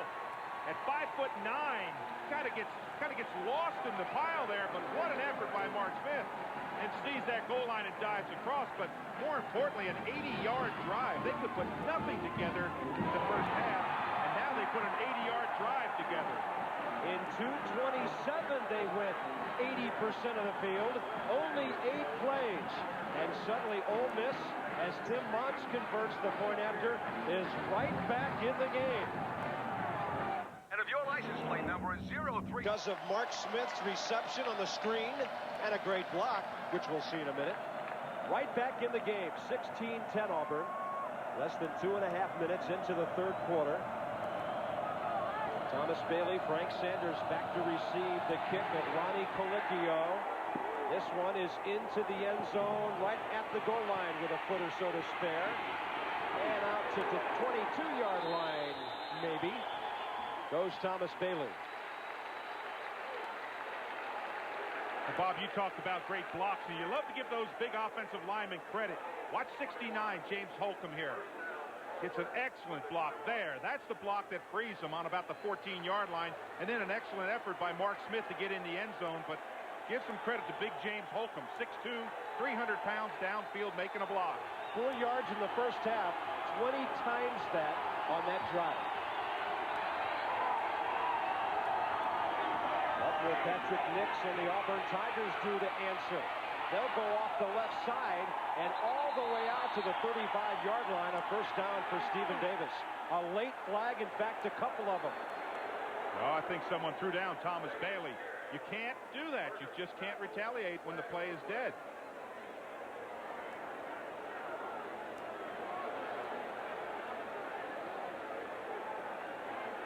They have a little conference down there to find out, but I think it's going to be on Bailey. Not that he did it. Dead ball, personal foul against the defense.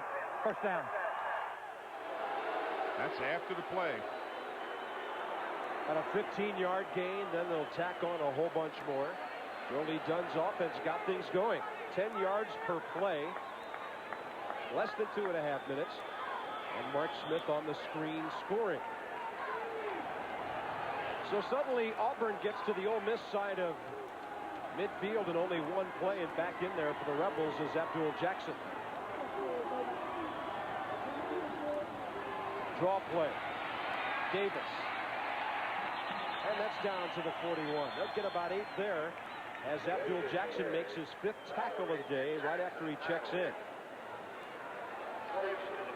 So the Tigers are on the move. Abdul's back in there, Bob Kessling. We had a chance to talk with Abdul coming back on the field. He just said he banged up the knee a little bit, kind of hyperextended it, but he said it's okay, and he says he's going to go full bore. And the Ole Miss defense really needs him, especially right now. Stephen Davis is going full bore as well. 16 rushes, 79 yards. He had a 76-yard game as his high last year against the Georgia Bulldogs. He's got the pitch, kicking his way through, but forget it. Getting there in a hurry to trip him up was David McGowan, who's had a big game at right tackle. I really like the way that Stephen Davis sets up his blockers. Now this is Abdul Jackson, 53. Slide along, stay square in the hole, stay square, get that weight down, dodge that blocker, and get in on the tackle. Can't play it better than that. There's Davis. I like the way he runs. When he runs, you can see he's almost setting up his blockers. He's looking for the defensive player to commit, and then he takes the side where his blocker's got the best angle. He's a junior out of Spartanburg, South Carolina, 6'2", 223. Tigers will have a first down at the Ole Miss 39. Boy, that penalty really hurt. Play action, up top over the middle. Intended receiver was Andy Fuller, the tight end, who caught the first pass of the game. Antonio Spanner was right there at free safety, who's celebrating his 22nd birthday today. And he was looking for a little gift-wrapped pick, but he couldn't get it. Well, he had a big hand in his face. Number 90, Norman Hand. 6'3", 310. I liked what they said about him. Jolie said, I want him to be 300 pounds. I want more intensity. I want better condition. I want him to get lower. He's going to be a whale of a football player for us this year.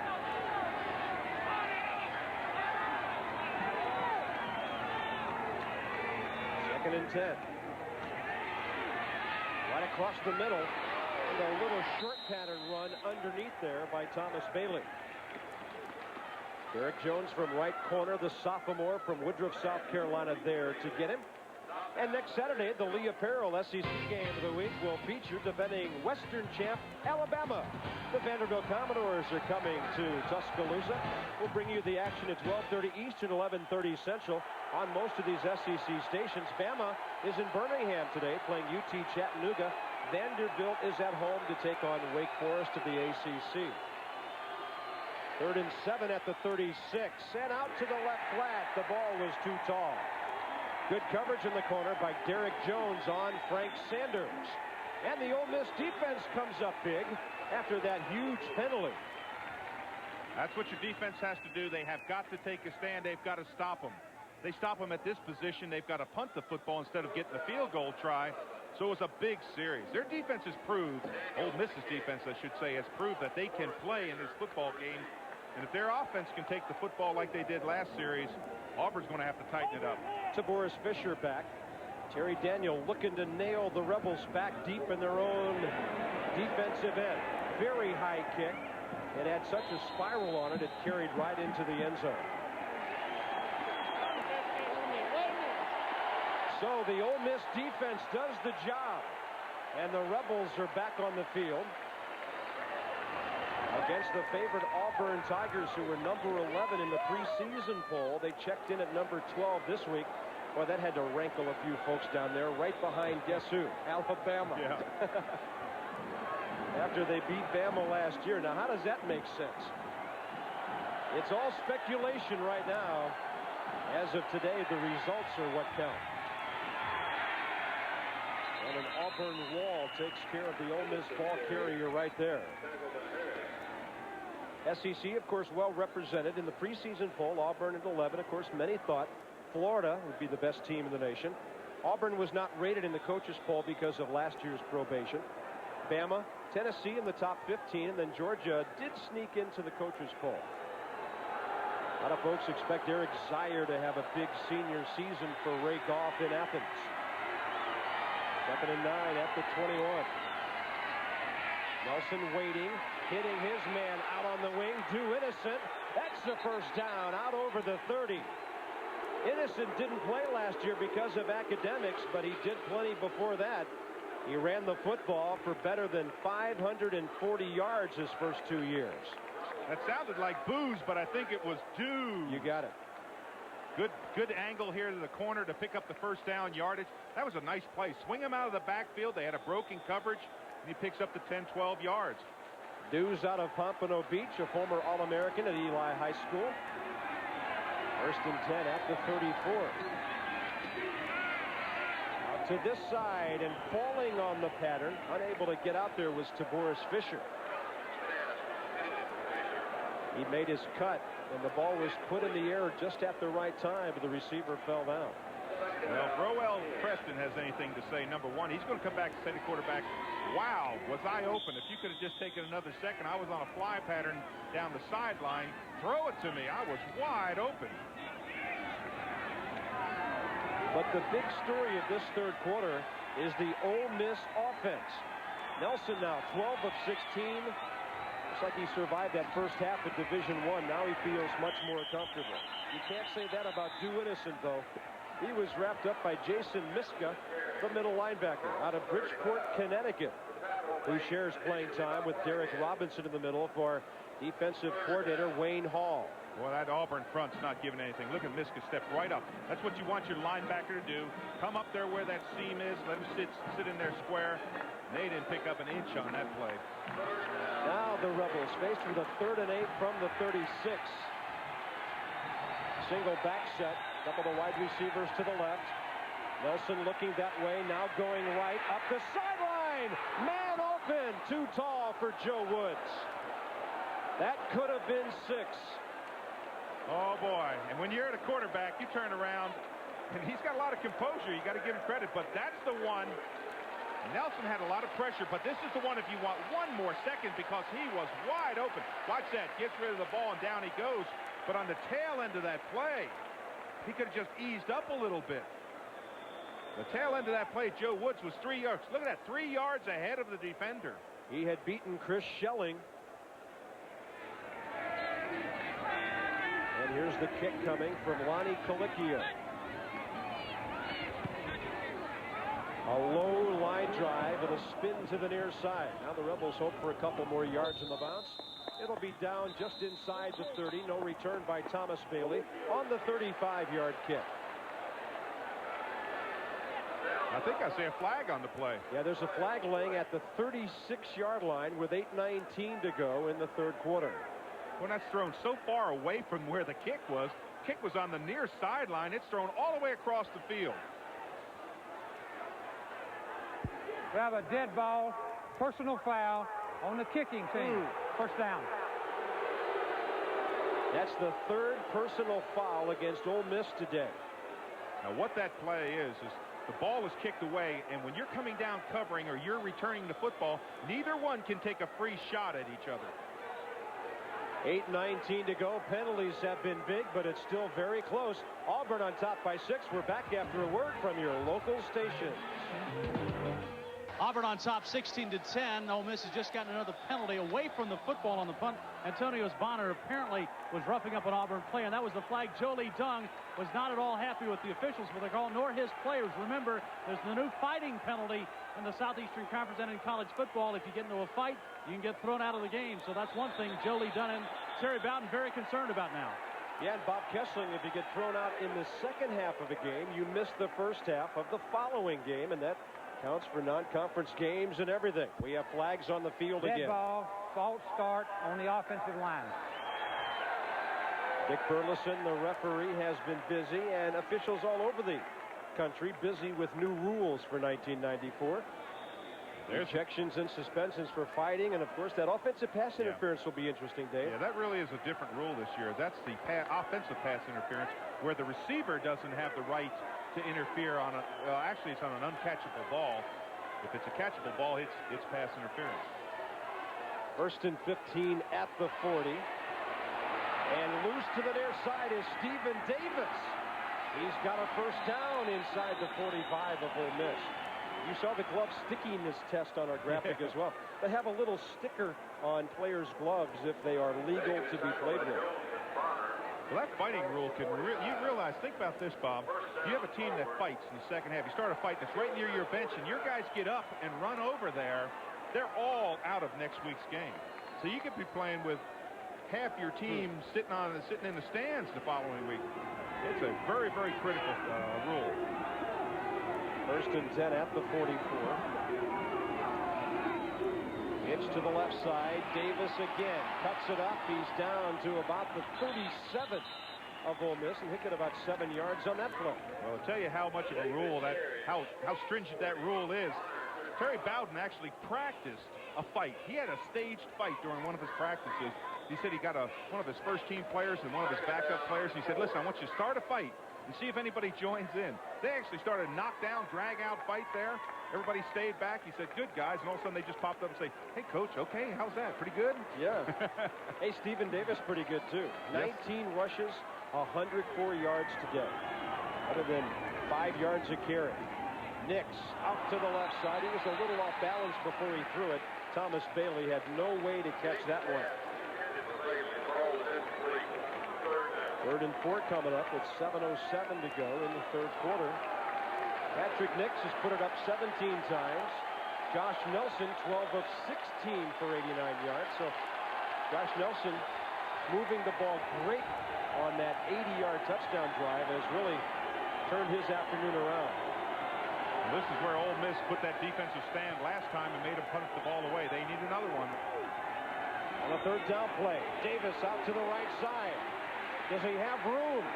He's taken down at the 33, and he's got the first down. Boy, what a great cut by Davis. Comes along the line. There's nothing there. To go outside, he was just going to run out of bounds. He's on a dead run trying to get to the outside corner. You can see the 4 starting to come up. He says, oops, I'm not going to make it there. He holds up and again comes back inside and just gets the first down. Again, linebackers coming up underneath. But here, again, down the line, stops right there. There's a little seam going back in. That's a heads-up play. Got away from Sidney Carmichael, the defensive end. Got the first down. It's first down at the 34.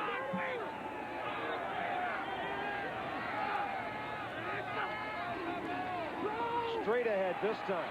This guy is a horse.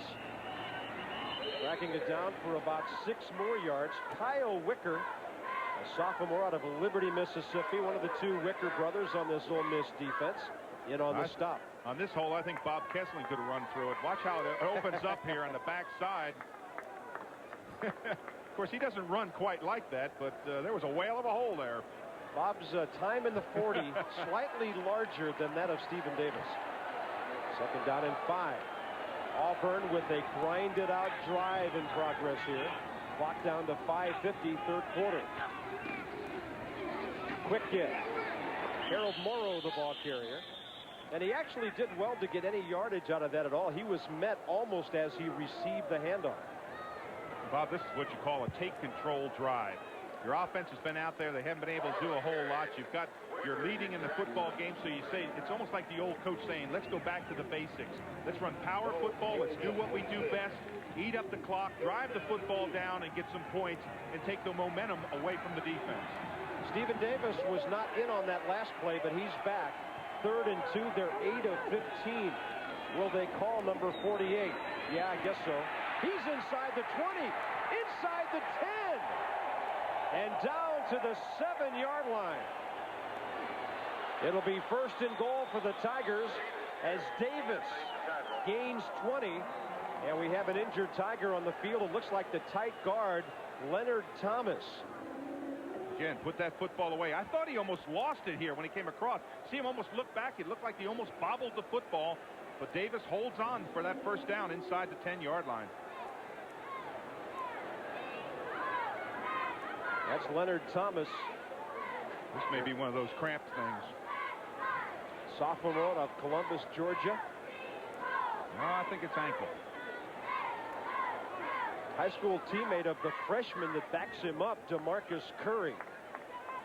Oh, looking at another angle. Watch Stephen Davis set up his blockers, get outside, runs under control now. Just explode. Set up that blocker. See, sets up that blocker, cuts back again. He puts the ball away. You can't play better than that.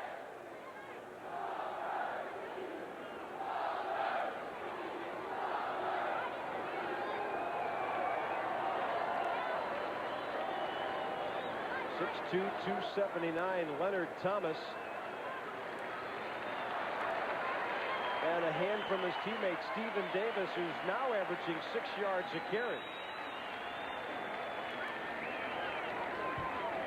Davis averaged 5.5 last year when he ran it 87 times for nearly 500 yards. 16-10 here. Texas continues to lead. Johnny Majors and Pitt. 3rd quarter now.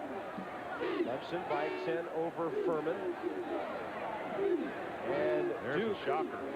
They are all over Maryland, 35-16. For the latest scores, Jefferson Pilot scoreline 1-900-267-5757.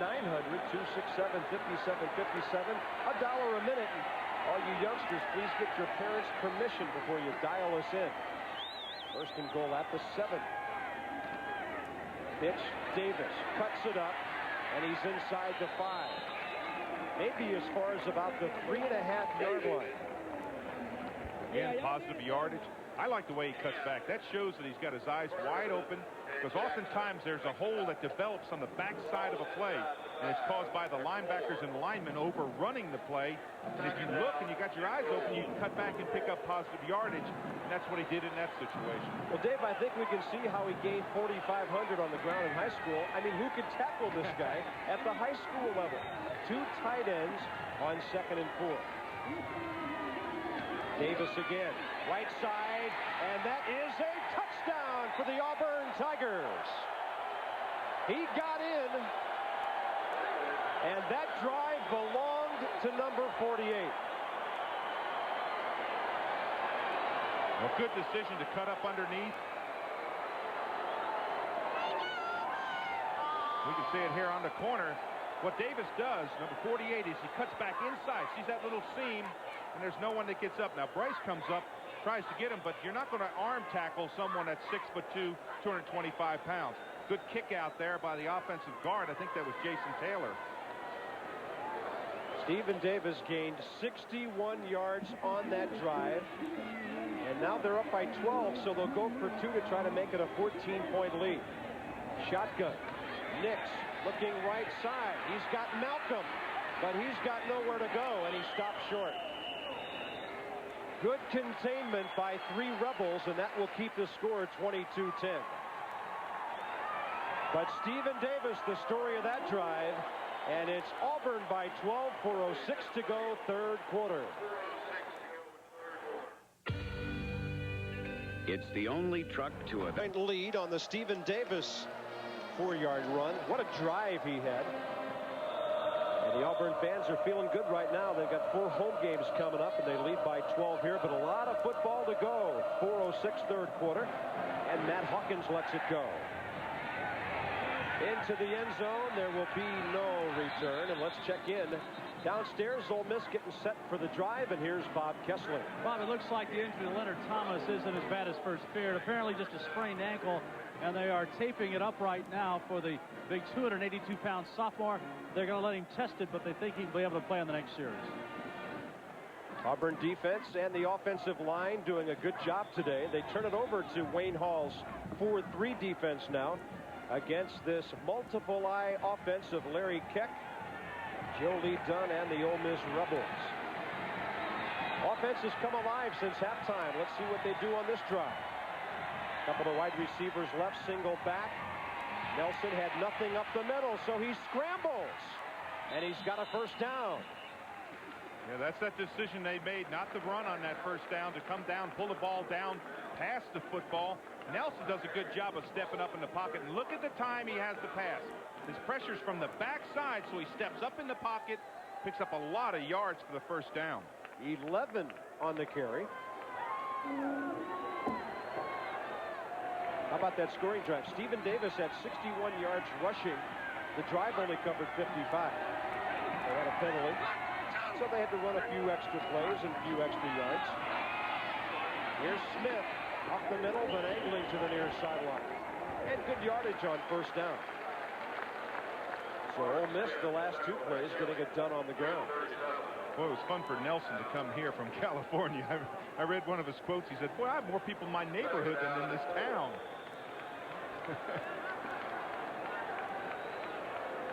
Los Angeles area, Fullerton College. There you see him looking at that wristband again to pick out the play. They signal like number 7 play. He looks down, the 7th play makes the call.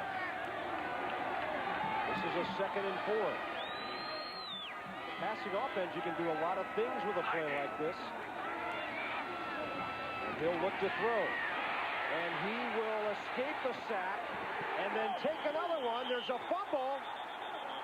Now, was the play whistle dead? It was. Chris Schelling coming up with the hit and the ball, but the play whistle dead. Well, the call is, does the ground cause the fumble? The ground cannot cause the fumble, but a lot of time here for Nelson now. Get back out there. He fights off that one, but put that football away. There's nowhere to go. But he was evidently down. We can't see it from that angle, but he was down as the ball came out. Well, I don't know about that. Yeah, I think the ball was gone before he hit the ground. Great hit there by Chris Schelling. Rebels get a break to hold on. 3rd and 9. Almost intercepted out there by Anthony Harris. Ball was just not tall enough to get out to DeForest Fisher. It was a little too tall for Harris, the junior strong side linebacker. And the Auburn defense holds. Well, one thing that they did not want to do, Ole Miss did not want to do, is go 3 and out. Get in there 3 plays and put that pressure back on their defense.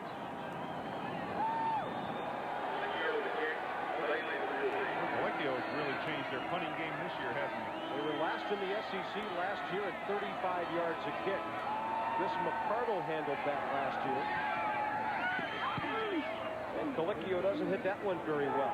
At the 30, taken by Thomas Bailey. And he's got about 10 yards to the near side. Colecchio hasn't really kicked in 2 years. Didn't play last year. Junior college a couple of years ago. 40 yards a kick at Northwest Mississippi. They were the national champs. Join us for a great college football matchup at the Outback Steakhouse Gator Bowl December 30th. Send a postcard with your name, address, and phone number to the address on the screen. Register to win a trip for 2, including game tickets, hotel, and airfare. The winner will be announced during the SEC Game of the Week, November 26th. You must be 21 years of age or older to enter. Tigers at their own 40. 2:30 before the 4th quarter arrives. Frazier off the left side. I was talking with Mark Womack, the assistant commissioner of the SEC, at halftime, and talking about the recent meetings in Dallas when the Bowl Alliance came to be. And Southeastern Conference is facing some real changes because of that, Dave. The champion of this league may not necessarily end up at the Sugar Bowl anymore. If they got a chance to play a Nebraska or a Notre Dame or somebody like that for the national championship, they could end up anywhere from Miami to Tempe. Well, everybody wants a playoff. It seems that way. No one will come out and say, yes, we want a playoff, but it seems as if most of the people that are important want one. On 2nd and 7, a drop ball on the near side. Thomas Bailey was thinking about his cut-up field, and he may have also been thinking about Alundis Bryce coming up from behind. Well, Bob, I think they've got that, we talked about a playoff this last play. Haven't they said that it's about 14 games to get a playoff? Wouldn't it take that long to determine it? Yeah, that's the problem. Then you have leagues like the SEC with that championship game, automatically a 12th game. The Big 12, which is the Big 8 Southwest Conference Alliance that's coming up in a couple of years, they're talking about a championship game in that league. 3rd down and 7. Nix overthrows Thomas Bailey. That looked like a play where you just stand Nobody around. moved. Nobody from the offensive line ever moved. The only person that moved was the center. He just snapped the ball. All the linemen just stood there. Watch this. Joe Lee, I thought Joe Lee came down with this. Good catch, Coach. Now, Dave, I've heard of the Statue of Liberty play, but that looked like a whole museum full right there. And what happened is the center thought somebody jumped in the zone, I think, and he just snapped it in a hurry, and none of the offensive linemen had not even started their cadence. Terry Daniel will kick it to Boris Fisher. Very high-hanging kick at the 14. Fisher will get about 7 yards before a bunch of Tigers jump on him. A 43-yard kick. Daryl Riggins leading the way on the coverage team. Well, it sure helps to have a kicker like Terry Daniel, the All-American of a year ago, who averaged an Auburn record 47 yards a kick. And, of course, Jolie Dunn's defense last year and the year before has been outstanding. Number 1 in the nation in total defense last year, only 13 points a game. And a couple of years ago, they made their presence felt. Back when we were here Thanksgiving weekend against Mississippi State 2 years ago, maybe the best fourth quarter by a defense I've ever seen, when they won the Egg Bowl and knocked off the Bulldogs. Due Innocent to the near side, and he'll have about 8 or 9 yards. Well, that was the one where they ran 11 plays inside the 10-yard line, wasn't it? Right at the end of the game. That was something.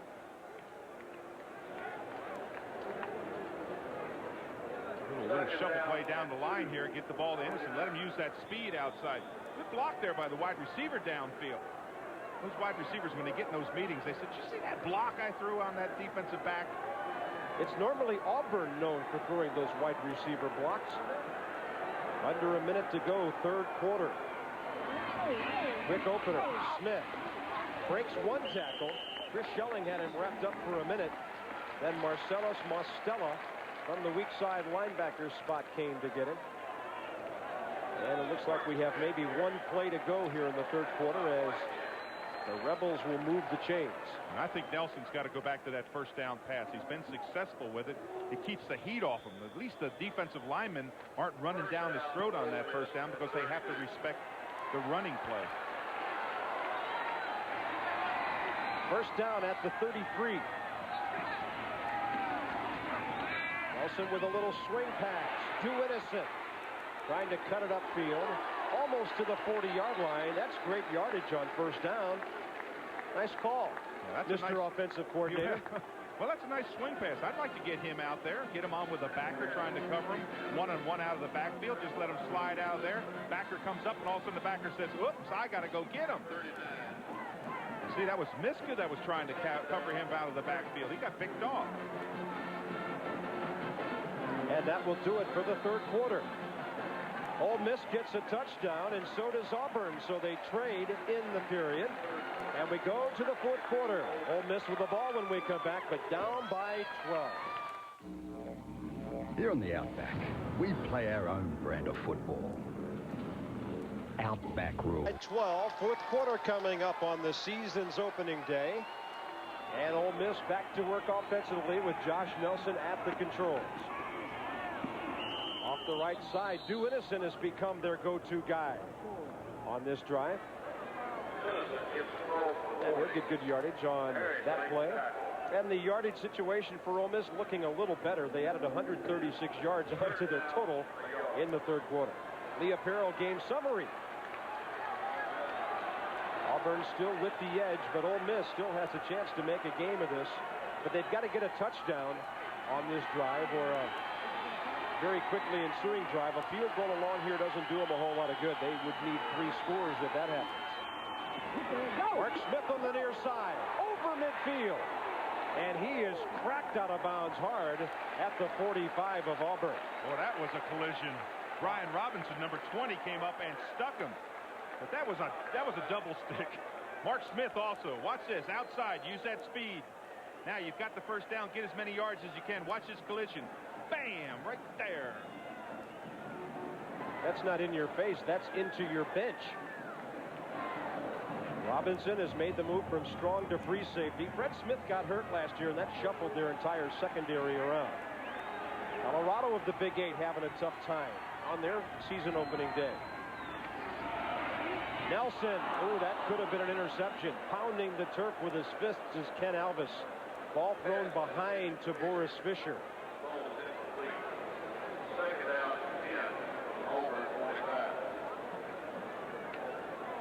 Ken Alvis, a redshirt freshman from Demopolis, Alabama. Outstanding athlete who played defensive back, wide receiver, quarterback, averaged 25 a game on the basketball court. And it'll be 2nd and 10 for Nelson and the Rebels. Look out. He got rid of it. Here's Innocent up the middle. And he's down to the 30-yard line. That will be a play that'll move the chains as the Rebels are on the move with do. Yeah, they're yelling do. Good pressure there. Andre Miller come running in real quick, but the screen pass just dump it over his head. Look at Miller. Boom. He hits him.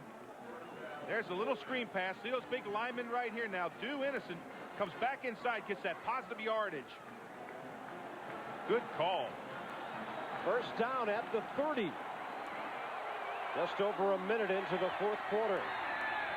Great drop, lots of time for Nelson, and he hits his man on the left flat to Boris Fisher. See, that's what I think Nelson does best. Drop back passer, stay in the pocket, look downfield, throw that 12 to 15-yard pattern, try to pick it up, get a lot of people in one zone. He's got good confidence in there. You know, he had a lot of pressure on him coming in here today. Lawrence Adams, their quarterback of last year, has moved to defensive back, and he doesn't appear on the depth chart. Lawrence has sort of disappeared from the play squad at the moment. 2nd down and 4. At the 24. Nelson will roll right on the run. He's got his man, Lee May Thomas. And that appears to be a first down. They like to isolate Lee May one-on-one whenever they can. He can fly out there. Watch Innocent come up here and make that block on the backer. Boy, he stuck him. Got his hands down in a hurry. That's just good effort there in the out pattern. Ole Miss moving the football, moving along good play selection, safe play selection. That's what you want. You get down, and this is called 4-down territory. This is where you have to go for it. On 4th down, you're going for the first down or the touchdown. First down, ball is just inside the 20. Nelson keeps it. And it's a good thing he didn't try to pitch that ball. There was some very good early penetration in that Ole Miss backfield by Marcellus Mostella, and then Mike Pelton was there to make the tackle after the quarterback decided wisely, I might add, to keep the football. You can see Nelson trying to get his jersey back on. They about ripped his shirt off. But that was an interesting call. That was going to be an option down the line. It closed up fast, and he had to just beat the ball in the middle. But they need to pass that football. That's what's got them here. 2nd down, 8 with a single back Innocent. He'll run a pattern up the middle. Ball goes to the right. There he is. Escapes the tackle. Inside the 10. Was he down back there? He's at the 5. And it appears the official will mark him down back at the 19-yard line. It looked as if he just ducked underneath someone, but evidently his knee must have touched down. Watch the beginning of his play. Catches the football and just kind of disappears under the defender. There's the catch. Now watch the knee. There's the... Whoa, that was close. That was close. There's the tail end fumble. Yeah, that's a 14-yard difference.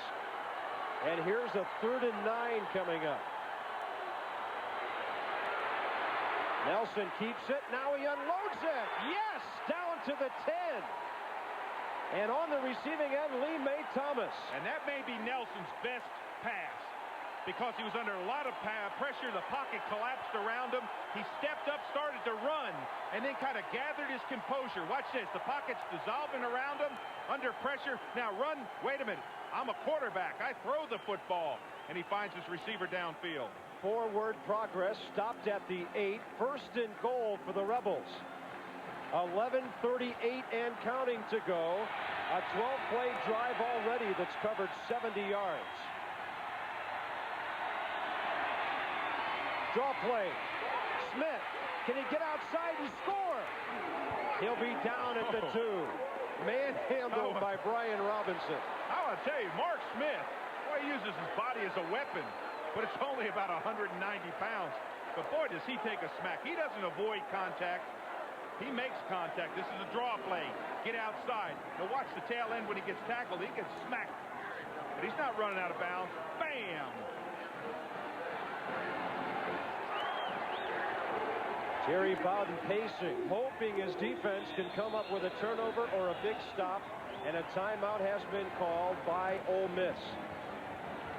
They've been out there a long time, and Jolie Dunn with his offensive coordinator, Larry Keck, they want to make sure no mistakes are made.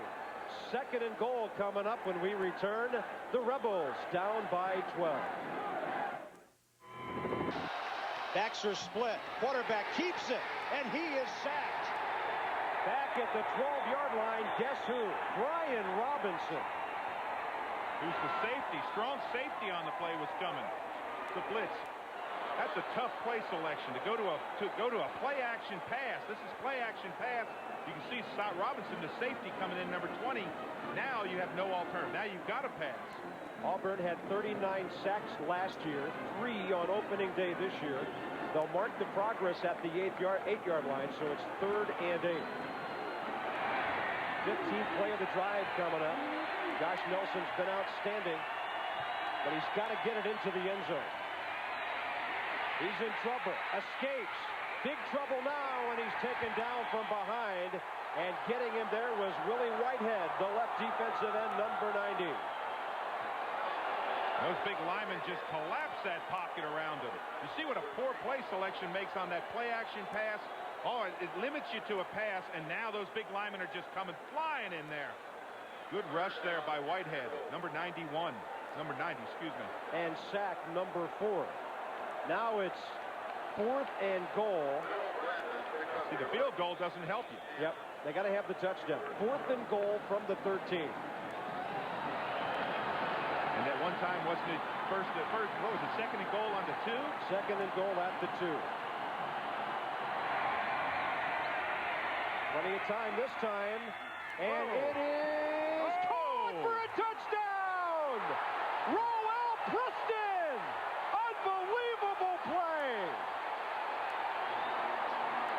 You talk about parallel to the ground. Reaching out, looking it in, bringing it in. What a catch! And you have to give what a throw, too. On 4th and goal from the 13, the Rebels score. Coming right at you from left to right. You're going to see Nelson's going to deliver the ball low, and watch Roel Preston, number 1, go get it. Stretch out. Great concentration to pull it in. You can't throw it any better than that. Again, this is Nelson. Steps up, delivers a strike. And the extra point by Tim Mons is perfect. It's a 22-17 game, and what that does, Ole Miss now, if they can hold Auburn and get 6 more, they've got the outright lead. 9:14 to go, a brilliant touchdown play, and what a ball game in Oxford. Get off the couch! Turnaround by Ole Miss, 4 yards in the first half, 218 in a period and a third of the second half. They will kick it off. Auburn's got to do something with the football now. Up by only 5. Lots of time to go. Kickoff hangs high. It's about 2 yards deep. Frank Sanders will run it out. And he is knocked down. Out at about the 15-yard line. David Knott on special teams with the play for the Rebels of Ole Miss. Yeah, let's get him up, says Keith Campbell. And you know, that's what they're saying in the Auburn huddle. Let's get him up. We've got to get some offense going. I know Terry Bowden had to be concerned. To dominate the first half like he did and only have a 13-point lead, he had to be concerned about that. And now he's really concerned. 15 plays on that drive. Less than 7.5 minutes. Auburn offense hasn't exactly been awesome lately, but this guy has. But a gang tackle will stop Stephen Davis. You remember, he gained 61 yards on their last scoring drive. That was a defensive line tackle. You see big Norman Hand running down the line. He turns it back in. In comes Troy Ferguson sliding along the line, makes the tackle. Auburn needs to get something going right now. Stephen Davis needs to pick up that positive yardage, but they need some first downs to take this crowd. There's not a person sitting down here if you're an Ole Miss fan. 2nd down and 9.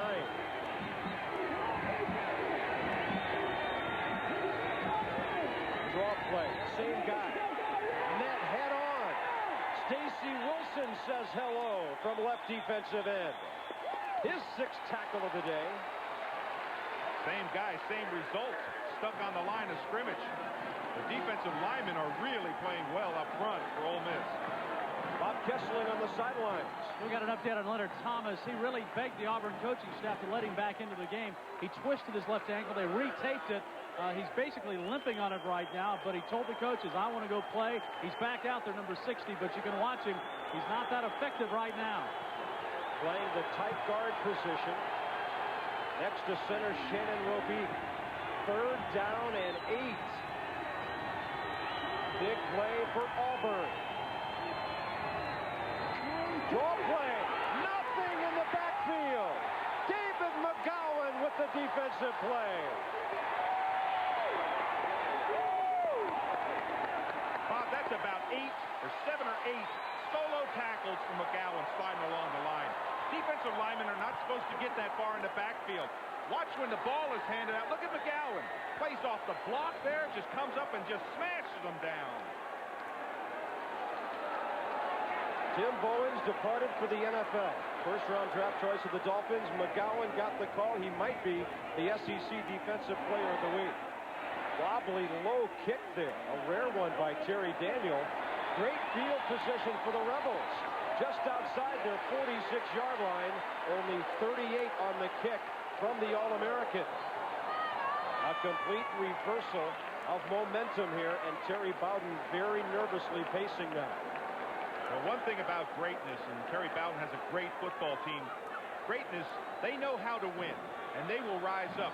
I promise you this, he's got him on the sideline. You don't see a lot of people standing around him because he's upset right now. He's telling his players, you've got to respond on defense. Ole Miss has time to respond. A shovel on the end around to Boris Fisher. Down to the 35-yard line of Auburn. Some razzle-dazzle from this new Mississippi offense. 21 yards on the first down play. What a play it is. It's a down-the-line option shovel pass. Just an amazing call on that situation. A good yardage to the outside. You ought to see the offensive linemen for Ole Miss. They're jumping up. Jeff Miller was doing high fives with Chris May. They are really bouncing out there on the Ole Miss side.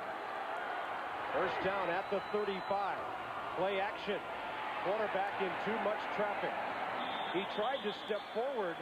The problem was his offensive line, Skip Joyce, Shannon Preventure and company, was being pushed straight back by Gary Walker and Bobby Dappin on that Auburn defense. Big play by the Tigers. That'll be a loss of 4.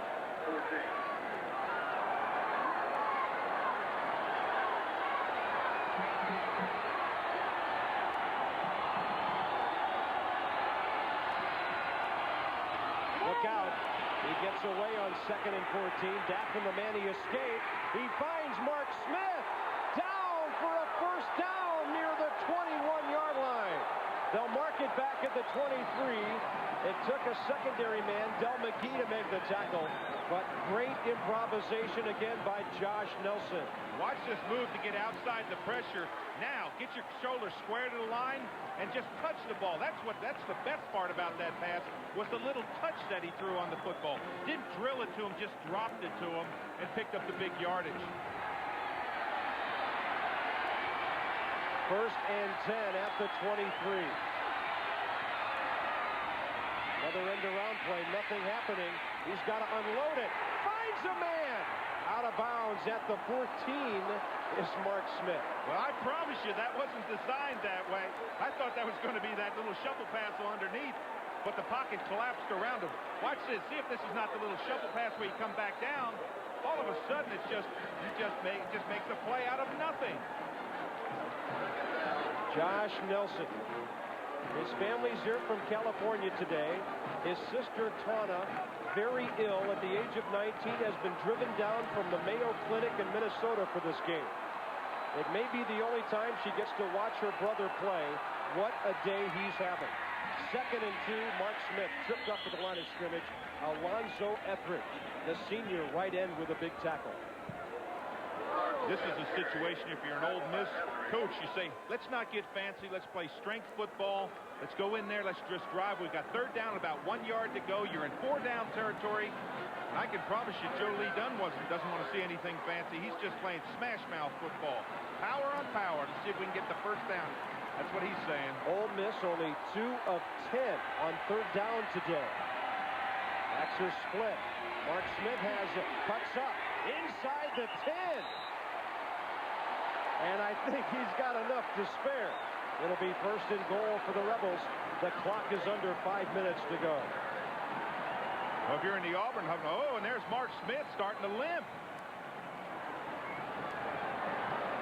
They don't like to see that. But if you're in the Auburn huddle right now, in that defensive huddle, they're saying, hey, listen, we're all right. We need to get in here. We need to have a big play. Somebody's got to make something happen.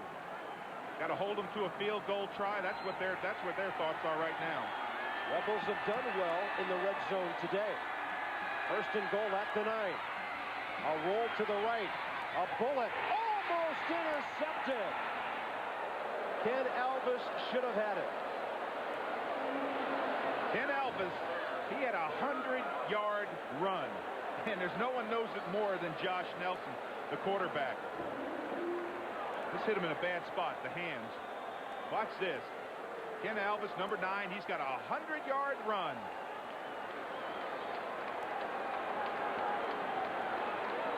Auburn loses this one. He will not want to look at that piece of film. 2nd down and goal from the 9.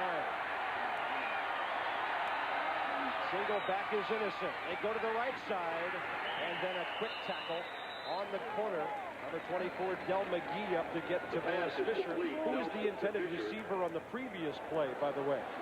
And that play will pick up about 2.5 yards. And Roel Preston came back and he said, hey, nobody had me. I was on that little crossing pattern again, and nobody had me. He says that every time. I know. Don't you always hear that from wide receivers? I was open. Throw me the ball. 3rd and goal from the 6. 9th play of the drive coming up. Clock under 4 minutes to go. Nelson with time, flushed out to the left and sacked.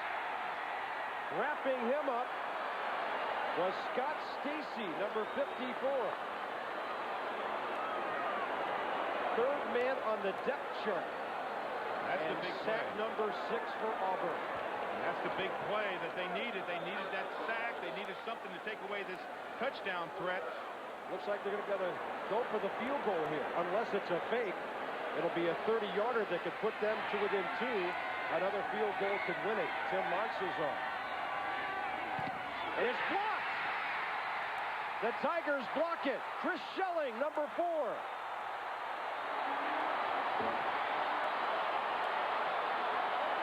I was just about to say, with the great leg of Mounts, you got to realize that he can hit a 50-yarder real easy. But that was a big play. We talked about greatness, and this Auburn team has it. Their defense rode up there. They just rose up and stopped them. They took a stand. 3:11 on the clock, and Auburn will get the football back.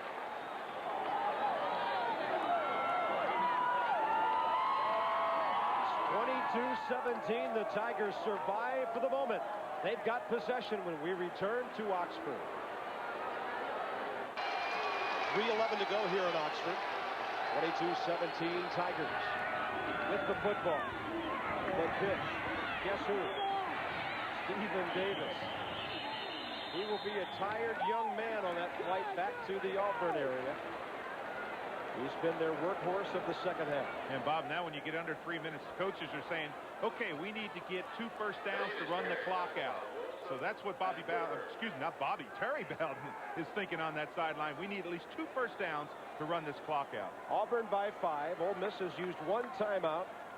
Tigers took over on the 20.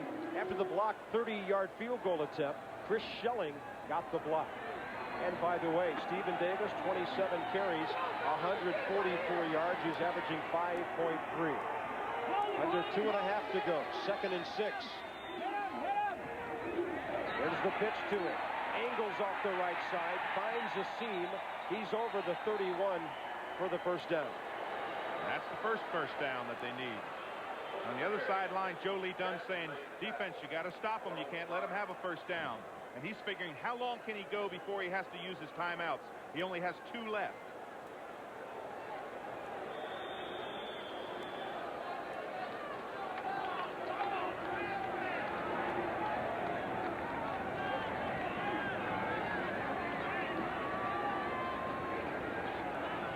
Two minutes to go.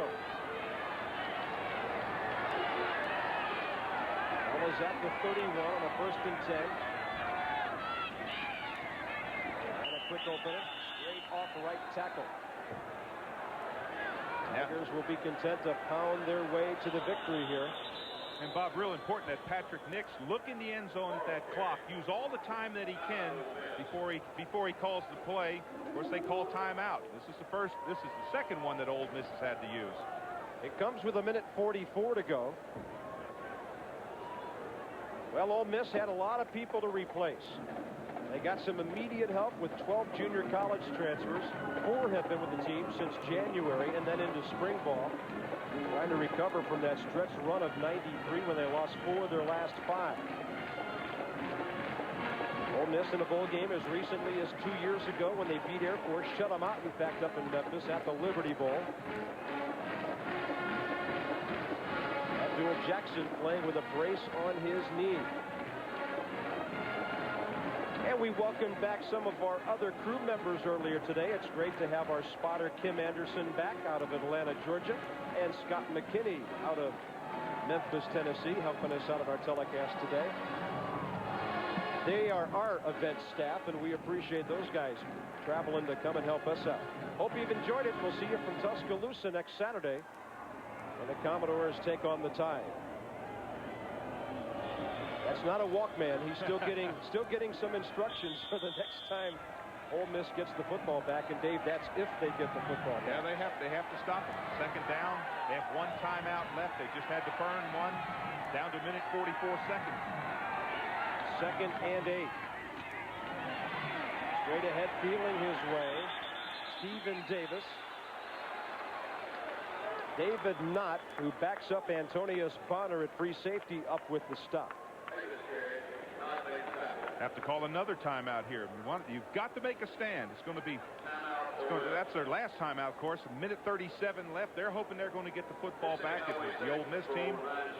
And Terry Bowden's over there saying, listen, just keep that ball on the ground, eat that clock up. They have no more timeouts. Watch that clock in the end zone. Get it down to 3, 2, 1 before you snap the ball. So the entire game basically filters down to a 3rd and 7 coming up. If Ole Miss stops them, they'll get the football back with no timeouts. And keep in mind, Auburn has an All-American punter, Terry Daniel, who can send them way downfield. Oh, If they don't stop him and Auburn gets the first down, this one is history. You know, one of the decisions that you have to make here is 3rd down and 7. If you throw the ball, that automatically stops the clock. So if you run the football, there's not a strong chance that you're going to pick up 7 yards on a running play. So it's a tough decision for Terry Bowden and his staff. Do they pass the ball, risking the clock being stopped on the incomplete, or do they run it? I give it to the big tailback, and if he can't get it, I give it to the All-American punter. I think you're right. You got my vote. I'm starting to sound like Joe Lee Dunn, getting very conservative here. But I'm out to protect that winning streak. And there's the man, Stephen Davis. He'll be around next year. Preseason All-SEC. What a big day. 3rd and 7. He's the deep man in the pro-eye offense of Auburn. He's got the pitch. He won't get the first down. Pretty good stop there, shooting the gap by David McGowan. Had some help from David Knott. Now, when you have an All-American punter, do you take the delay a game here because he's got such a strong leg? You use as much clock as you can. You'll have it under a minute if you do. Well, they've got a great snapper in Brian Brinsfield. Didn't play in the spring because of a back injury, but Brian Brinsfield is playing his 34th consecutive game without making a bad snap. And he's probably smart enough to snap it with about 1 second left on the clock. A former walk-on in '91. We don't talk about those guys too much. And there's another perfect snap. And look at that kick. At the 6. To the near side. To Boris Fisher. And the Rebels will have a long way to go in 40 seconds. 61 yards at crunch time. Terry Daniel comes through. And Bob, he snapped that ball when it was on 2. Okay, he had to be looking at that clock. He snapped the ball right on 2. As you were talking, I was watching that clock going down, saying, he's listening to you. So hats off to Brian Brinsfield, the snapper of Auburn. You got to have a good guy like that to have a good kicking game. They've got a ways to go to equal those Sooners of the 50s. But, you know, Alabama has the SEC record. They've won 28 in a row two times in their history. Nelson up the middle. And the ball wasn't caught. It was dropped by one receiver and then almost picked up by LeMay Thomas. Roel Preston should have had it. This is when you go into that 110 defense if you're Auburn. One guy up on the line and 10 guys getting deep. Good movement here in the pocket by Nelson to avoid a little bit of pressure. Watch number 5. Tip it up, tip it up. Nope, it bounces. Good call by Bobby Gaston's officiating crew. 34 seconds to go, 2nd and 10. I'm still looking for Roel Preston. So's Josh Nelson. He rolls ahead, dumps it off, and it's over the hands of LeMay Thomas, and a flag flies back near the line of scrimmage. And that's going to be holding, almost definitely holding. It's tough for those big offensive linemen. Defensive linemen know it's going to be a pass there, just running down their throat just as hard as they can. Those big offensive linemen trying to funnel them outside. It is looking bleak for the Rebels. There's the holding call. 27 seconds to go. On the offense. 22-17. Watch in the middle here. That may be Chris May right there. 59. Trying to hold off. There's would-be tacklers. 9 Ole Miss penalties today for 100 yards. Nelson inside his own 5. Wings it out. There's Roel Preston. He wants to get as much as he can before he gets out of bounds. And he does at the 33. 20 seconds to go. Well, that only took about, what, 7 seconds for that play? Picked up about 20 yards. Not a bad play. But somewhere along the line, they need a big yardage play. 40, 50 yards. They've got 69 yards to go in 20 seconds. You can see Ken Alvis, number 9 for Auburn. He's about 20 yards off the ball. He's playing like the center fielder. Now he comes up. Strong side left with all those receivers. There it is up the sideline and nobody there as Roel Preston never got there. Chris Schelling, the boundary cornerback, was defended. 14 seconds to go, and just as importantly, 4th and 1 coming up. Watch this after Nelson gets rid of it. Bam! Saying, Coach, they didn't hit like this in the scrimmage.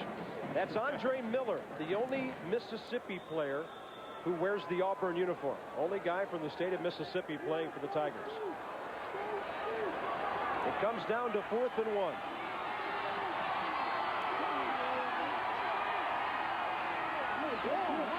Look out, and that will do it. First man that got there was Mike Pelton. Willie Whitehead finished it off, and the Auburn Tigers are going to survive their season opener. But Dave Rowe, you've got to take your hats off to the way Ole Miss played in the second half after 4 total yards in the first half. Well, right away you start saying, well, what would they have done if they had had any offense at all in the first half? Because they played a great game. But you have to give credit to Auburn, too, because when they needed it, their defense rose up. They had 7 sacks. They intercepted the ball. I think they had 2 interceptions. They played a great football game. Blocked that field goal late in the game. Patrick Nix and the Auburn Tigers kneeling on it, and Nix in his first game after the great 4-year career of Stan White has won his opener. Terry Bowden extends the nation's longest winning streak to an even dozen, and Joe Lee Dunn's team just could not stage enough of a comeback today. Auburn wins it. We're back to Oxford in a minute. See your Mazda dealer right now and get savings on the spot. For a limited time, Mazda is offering 3.9% APR financing for 36 months with no down payment and no payments for 90 days. This exceptional financing offer is available on any new Mazda car and truck you buy, on top of additional incentives on most models. This offer ends at midnight September 5th. So get to your Mazda dealer now and get savings on the spot. Okay, these guys are the party people. I mean, look at them. They are hungry. So then these guys here, they're the host team. They send this guy over here to Hardee's for fresh fried chicken. It's the perfect play. Hardee's chicken deal is just $5.99. 8 pieces of chicken and 4 biscuits, only $5.99. Okay, watch the replay. 8 pieces of Hardee's chicken and 4 biscuits, only $5.99. So when these guys come rushing in, here's all this chicken to tackle. When you toss a party, make the big play. Have plenty of Hardee's fried chicken to pass around. Today's Lee Apparel SEC Game of the Week has been brought to you by Lee Apparel, maker of regular, relaxed, and easy-fit jeans and casual pants. Lee is the brand that fits. By Hardee's, a proud sponsor of the Southeastern Conference. By Winn-Dixie, the low-price leader. By the Jefferson Pilot Life Insurance Company, the vision to power your dreams. And by your local Mazda dealers. Auburn survives on the road and wins it 22-17. The Tigers have won 12 in a row, and 94 off to a good start for them. Our players of the game today, Stephen Davis of Auburn. Look at that, almost 30 carries, 158 yards and a score. And Josh Nelson, the junior quarterback, in his debut for the Rebels, throws for 214 yards. Look at that percentage rate in terms of completions, and he throws for a couple of scores. As part of our Players of the Game Award Scholarship Program, Jefferson Pilot Sports donates $2,000 to the SEC to be distributed among its member institutions. Auburn wins it here in Oxford 22-17. We're back after a word from your local SEC station. 17 against the feisty Rebels of Ole Miss, and then next Saturday, 11:30 Central, 12:30 Eastern, Jay Barker and the Crimson Tide, Jefferson Pilot Sports production staff. And we thank our executive producer, Jimmy Rayburn, our coordinating producer, Wendy Voigt, all the folks in the truck who helped us bring you an exciting opener from Oxford, Mississippi today. Our staff outfitted by Lee Apparel, the brand that fits. And you've been watching Jefferson Pilot Sports exclusive coverage of Southeastern Conference football.